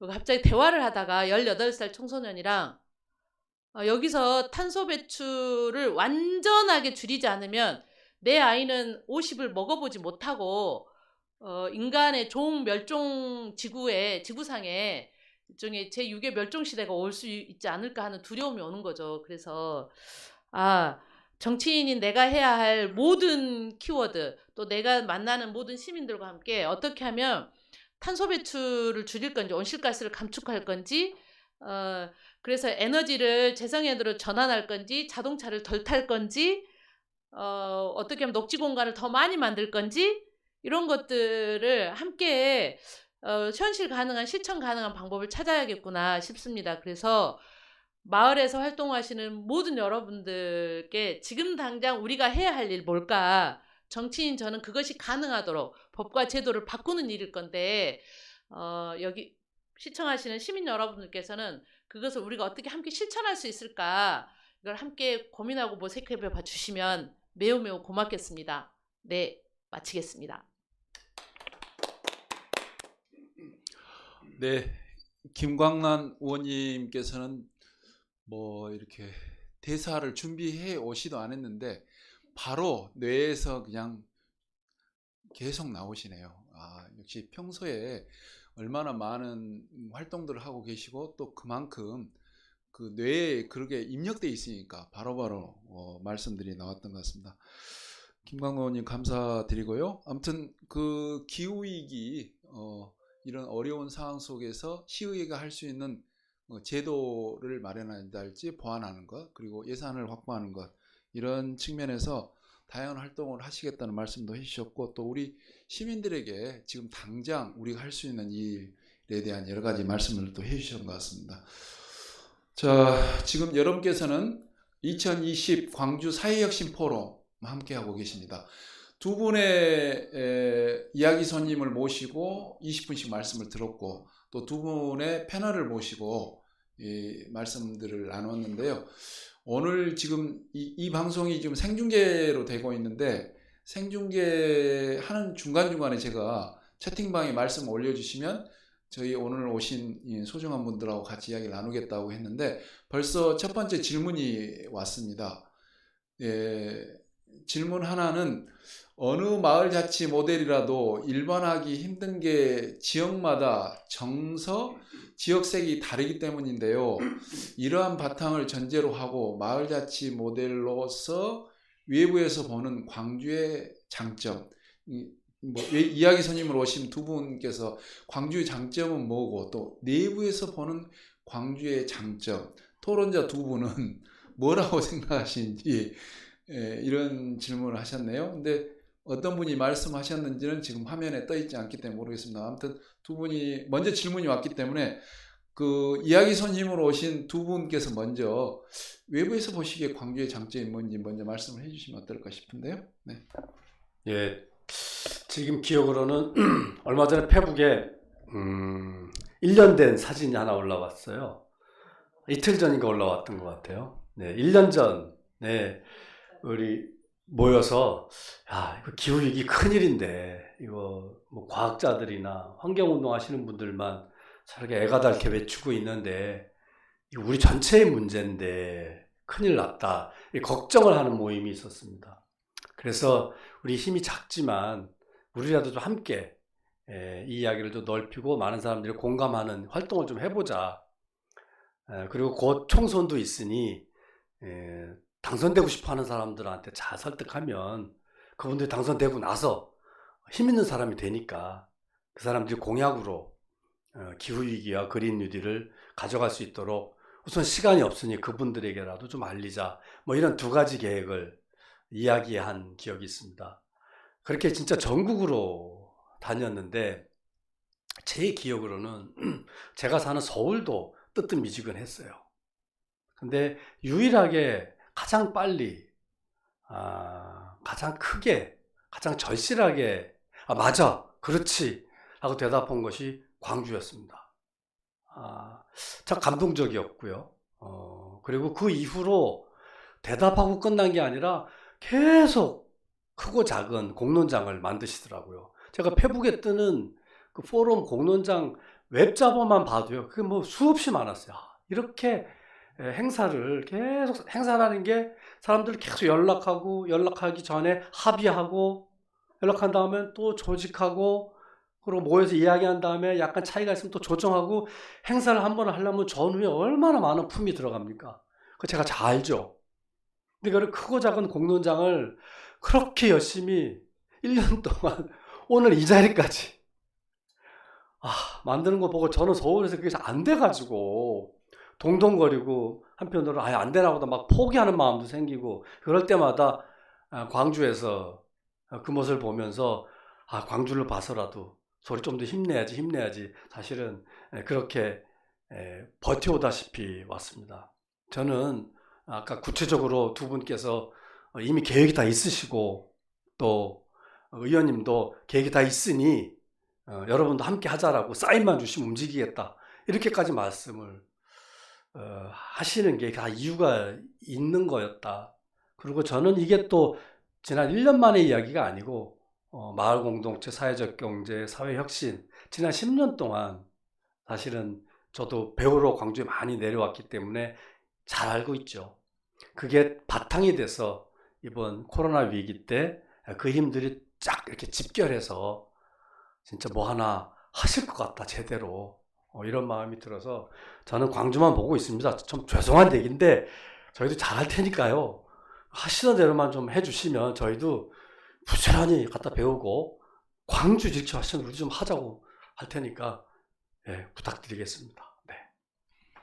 네, 이상훈 시호님은 마을자치 모델로 봤을 때 외부에서 봤을 때 광주의 장점. 예, 외부에서 사실 심정적으로는 내부 사람이고 싶은데 우리 김광란 의원님 진짜 아까 토론 패널로 하실 때 진짜 호소력 있지 않습니까?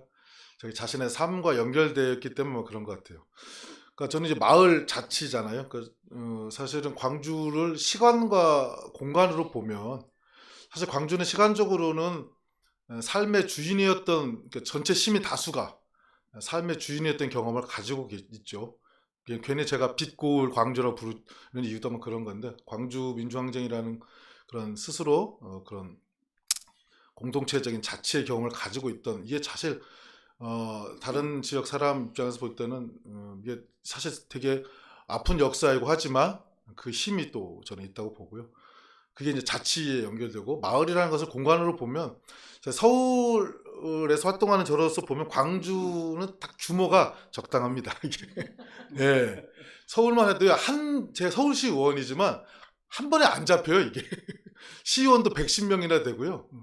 그래서 4년 내내 한 번도 마주치지 않고 사실상 그런 의원도 생긴다고 그러더라고요. 선배 의원들 말씀 들어보면. 저는 광주는 어떤 공간적인 측면에서 규모면이나 어떤 역사나 시간적인 면에서 마을 자치하기 딱 좋은 우리 마을이 아닌가 생각이 들고 개인적으로도 제가 고향이 어렸을 때 유년기를 지냈던 곳이 충청남도 서천군에 있는 장항읍이라는 조그마한 읍인데요.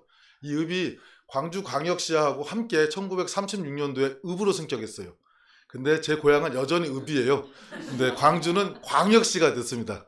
네, 광주 시민들의 저력이 저는 마을자치의 광주만의 모델을 만들어낼 수 있는 시간과 공간의 장점을 갖고 있지 않는가 이렇게 생각됩니다. 네, 아마 뭐 우리가 노래 가사 중에 딱 좋은 나이인데 뭐 그런 거 있잖아요.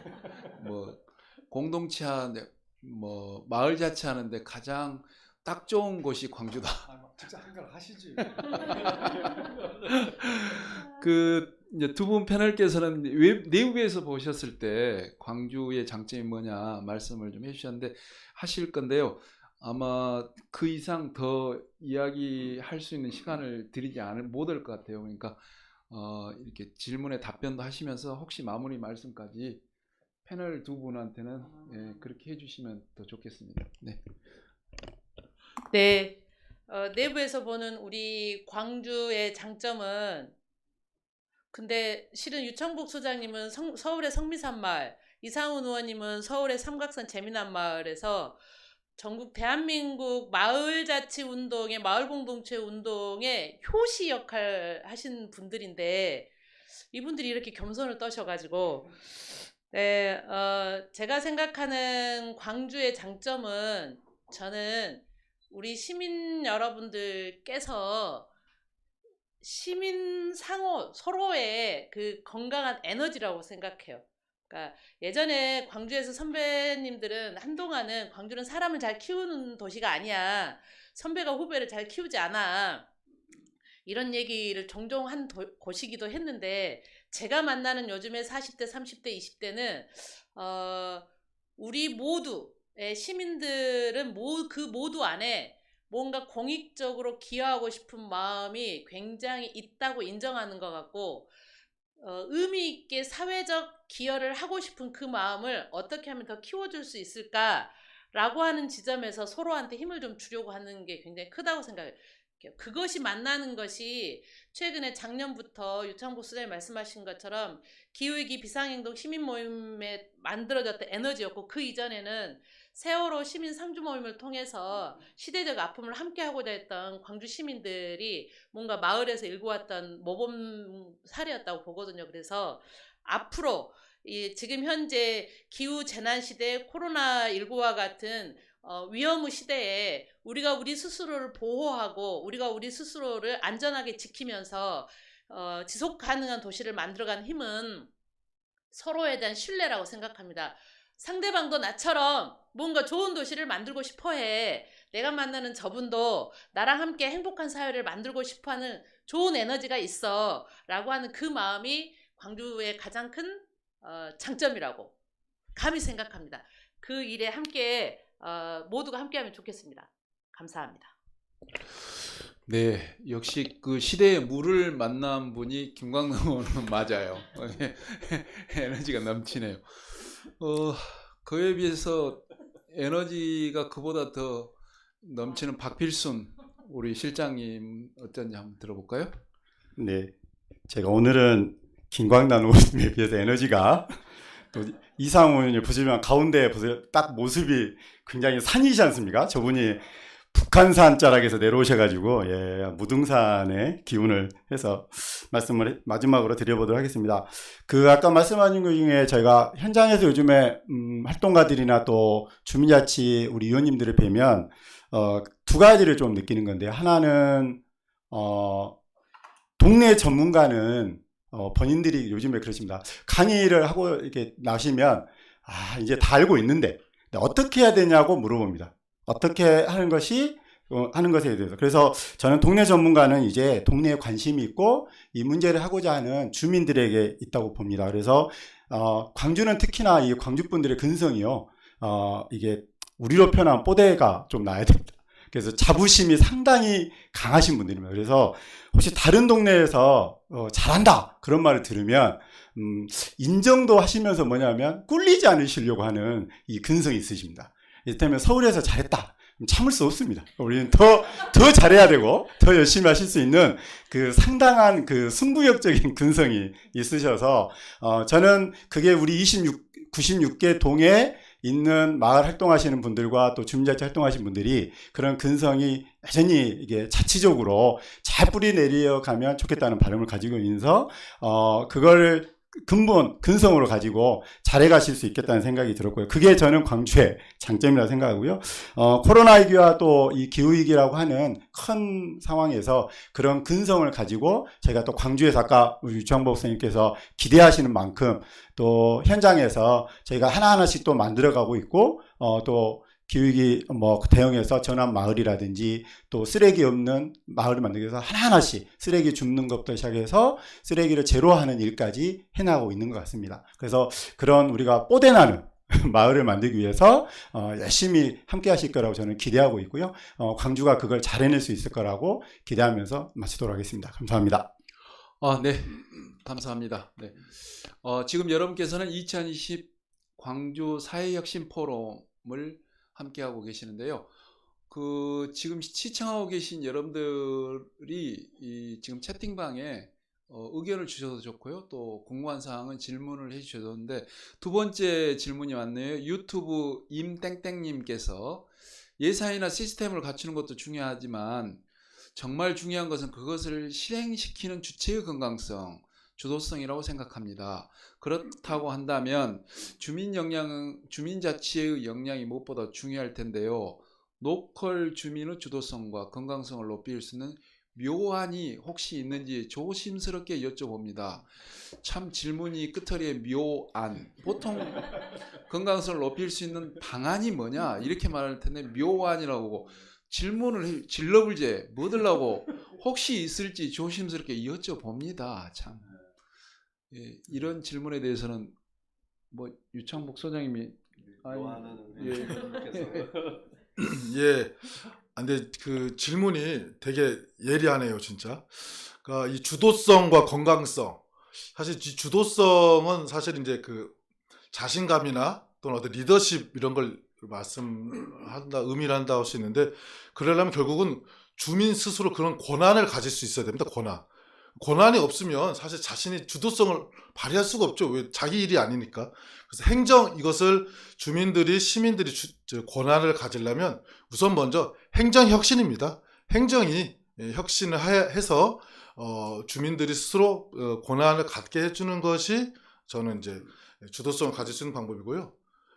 그 다음에 건강성이라는 것은 민주주의인 거죠, 사실은. 이 민주주의가 잘 돼야 이 주민자치의 건강성이 보장될 수 있는데, 그 건강성, 즉 민주주의가 잘 이루어지기 위해서는 저는 기본적으로 정보가 골고루 공개되어야 됩니다. 그러니까 어느 한쪽에 행정이 정보를 독점하고 있으면 사실은 건강하지 수가 없거든요. 그렇기 때문에 정보가 공개화되고 그다음에 주민이 권한을 갖게 되면 저는 로컬 주민의, 지역 주민의 주도성과 건강성은 향상시킬 수 있다.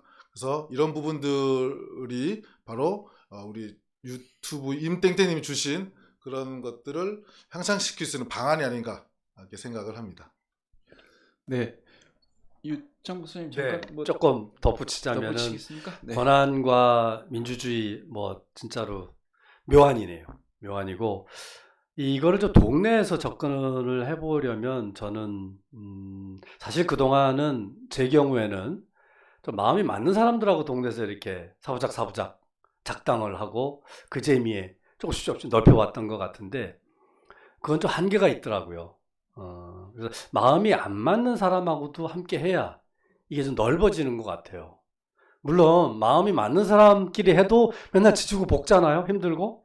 근데 마음이 안 맞는 사람하고 얼마나 지지고 볶을까 걱정은 있지만 그래도 그나마 해왔던 게 지속 가능하려면 저는 뜻도 마음도 안 맞는 분들하고도 협동해야 된다.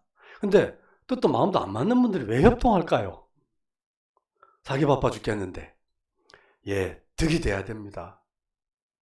나한테 혜택이 돌아와야 됩니다. 그 혜택 중에 돈이 되면 제일 좋고요. 당장 돈은 안 되더라도 내 삶에 조금이라도 득이 되고 위안이 되고 이런 것들을 우리가 만들어 갈 때 함께 할 수 있는 거고, 함께 해야 민주주의도 또 함께 해야 행정도 아이고 주민들 말 들어야 되겠구나 권한을 드려도 안심을 하고 이런 것 아닐까. 그래서 우리 이웃들을 조금 더 넓히는 일들을 하는 게 중요하지 않을까. 뭐 저한테 하는 다짐입니다. 네. 네. 그러니까 뭐 권한의 부여도 말씀하셨고 또 정보의 공개, 소통 뭐 이런 것도 중요하게 말씀해 주셨던 것 같고, 네, 여러 가지 좋은 말씀들 해주셨는데 서울시 의회만 답할 수냐? 성질난다. 광주도 충분히 답할 수 있다. 김광란 또 시의원님 혹시 덧붙일 말씀 있으면 좀 해주실래요? 네. 네, 아까 마무리말 하라 그래놓고 또 우리 진행자께서 그러니까 지역에서 실제로 그런 주민자치의 역량을 강화하는데 주도성과 건강성을 높이는 게 뭘까? 저는 사실은 가장 기본부터 시작하면 좋을 것 같아요. 아까 조금 전에도 말씀드렸는데, 자, 저놈은 진짜 나쁜 놈이야. 라고 얘기했는데 사실은 내가 말한 저 나쁜 놈은요, 내가 잘 아는 누구한테는 엄청 좋은 사람인 경우가 많거든요. 무슨 얘기냐면 나하고 관계가 나빴거나 나랑만 그런 거지 실제로 그 사람이 다 나쁜 게 아니라는 걸 전제해야 할 것 같아요. 우리가 살아가는 세상에서. 그래서 모든 사람은 그 사람의 이기심도 있고 이타심도 있고 공익적 욕구도 있고 사익적 욕구가 다 존재하는 건데, 어떻게 하면 관계에서 그 사람의 이타심이 높아질 수 있도록 할까, 그 사람의 공익적 욕구가 커질 수 있도록 할까, 이게 관건인데, 이타심과 공익적 욕구가 커지게 하는 건 사회 공동체 안에서 무엇이 문제인지, 이 문제를 어떻게 하면 해결할 수 있는지 관심을 갖게 만드는 것이고, 그러려면 함께 머리 맞대고 공부도 하고 함께 모이는 자리가 많아지는 게 필요할 것 같아요. 그래서 저는 코로나19의 비대면 사회로는 우리 사회가 절대 건강해질 수 없다고 보는 거고, 소규모라도 자주 만나고 만나서 뭘 함께 할 수 있을까 도모하는 자리가 많아졌으면 좋겠고, 그것을 두려워하지 말자. 그런 자리가 많아지고 그것을 전제로 우리가 함께 만나면 주민의 주도성과 건강성은 확보될 거다. 그 힘으로 행정에게 너희들 권한을 우리에게 줘. 너희가 그렇게 쥐고 있지 않아도 우리가 주도적으로 할 수 있어. 라고 할 수 있을 거고, 그런 가운데 저처럼 가운데에 끼어있는 의원들이 야, 행정! 너희들 마음대로 할 거야? 주민들한테 권한을 줘! 라고 할 수 있을 것 같습니다. 이상입니다. 네. 행정 앞에서는 목소리를 키워야 되는군요. 행정 너! 뭐 이렇게 하시네. 네, 감사드립니다. 오늘 저희들 2020 광주 사회혁신 플랫폼에서 주최하는 사회혁신 포럼을 진행하고 있는데요. 거의 좀 마무리 시간이 다 되어 가고 있는 것 같습니다. 그래서 마무리 정리 말씀을 오늘 두 분의 이야기 손님을 오셨는데, 두 분 외지에서 오신 분들 두 분 말씀 듣고 정리하도록 하겠습니다. 네, 두 분 1분씩만 마무리 정리 말씀해 주시죠. 네, 아까 박필순 실장님이 이 리빙랩 방식의 실행을 이미 하고 계시고, 또 그거를 융합적으로 다양한 주체와 자원들을 엮어내기 위한 플랫폼, 연대 조직을 이미 만들고 강화해 가고 있는 거 너무 잘 들었고요. 서울도 비슷하게 조금 해보려고 하고 있습니다. 그래서 광주에서의 그런 현장에서의 경험 사례들과 서울에서의 노력들이 서로 조금 주거니 받거니 하면서 서로 배우면 운역에선 서울이 열심히 하고 아랫역에선 광주가 열심히 뛰면 대한민국이 진짜 기후위기 시대를 잘 슬기롭게 통과할 수 있지 않을까. 열심히 해보겠습니다. 네. 네, 감사합니다. 예, 사실 서울에서 광주에 일정이 있어 초대받아서 오는 게 되게 즐겁고 사실 행복한 일입니다. 사실 짧은 거리는 아니지만 그런 에너지를 늘 광주가 우리 빛고울 시민들이 주시는 것 같은데요. 시의원으로서 우리 주민들이 시민들이 하고자 하는 일이 잘 될 수 있게끔 결국 제도나 예산들을 그런 환경을 만드는 게 중요한 것 같아요. 그래서 우리 광주 또 광주뿐만 아니라 전국에 있는 다른 동료 의원들과 함께 진짜 내 삶이 바뀌고 내 삶이 나아지는 그런 자신의 동네 지역을 만들기 위해서 조금이라도 필요한 제도 이런 것들이 있으면 서로 모델 만들어 가면서 함께 연대하고 협력해서 시민의 삶의 주인 되는 그런 대한민국을 위해서 열심히 뛰고 노력하겠습니다. 오늘 광주로 불러주셔서 너무 고맙습니다. 네, 감사합니다.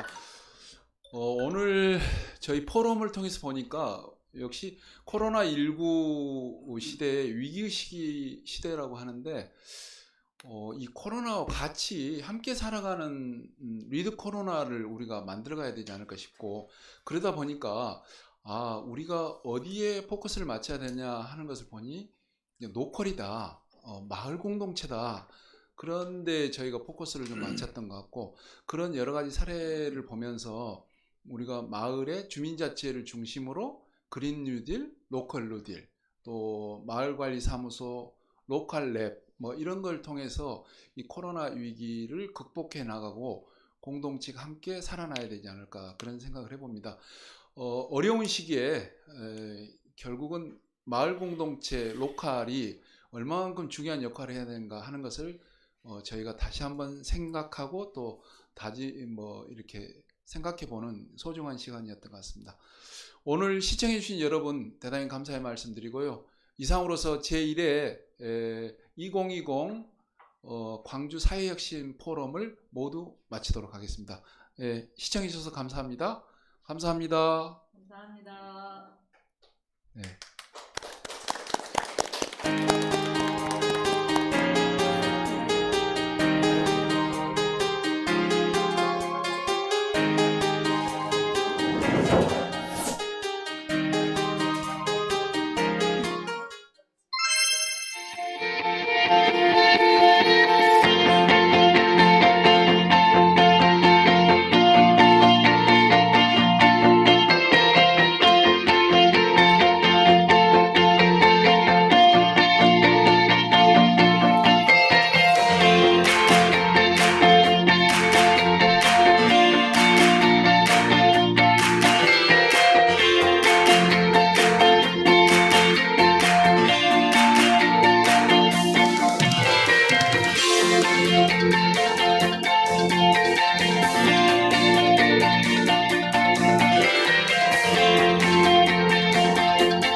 마을가 멸망할지도 모른다라는 상상은 과거 과학 영화에서나 가능했던 시대에서 어쩌면 그 지구 멸망을 우리 눈으로 볼 수도 있다는 시대를 살아가고 있는 것 같습니다. 그 문제는 점점 생존의 관점에서 해결해야 될 것이 아닌가 고민해야 되는 시점에 있고요. 그 고민은 마을에서 시작하고 마을과 마을이 이어진 더 큰 마을에서 해결할 수 있도록 광주 사회신 플랫폼에 함께하겠습니다. 광주 사회신 플랫폼은요, 페이스북 페이지, 블로그, 유튜브 채널을 통해서 만날 수 있고요. 가장 더 가까운 온라인 플랫폼에서 여러분들을 기다리고 있겠습니다. 다음 포럼은요, 10월 30일 도시와 속도, 파리의 교통 정책을 함께 하시면서 포럼에서 여러분을 다시 한번 만나도록 하겠습니다. 지금까지 광주 사회신 플랫폼이었습니다. 고맙습니다.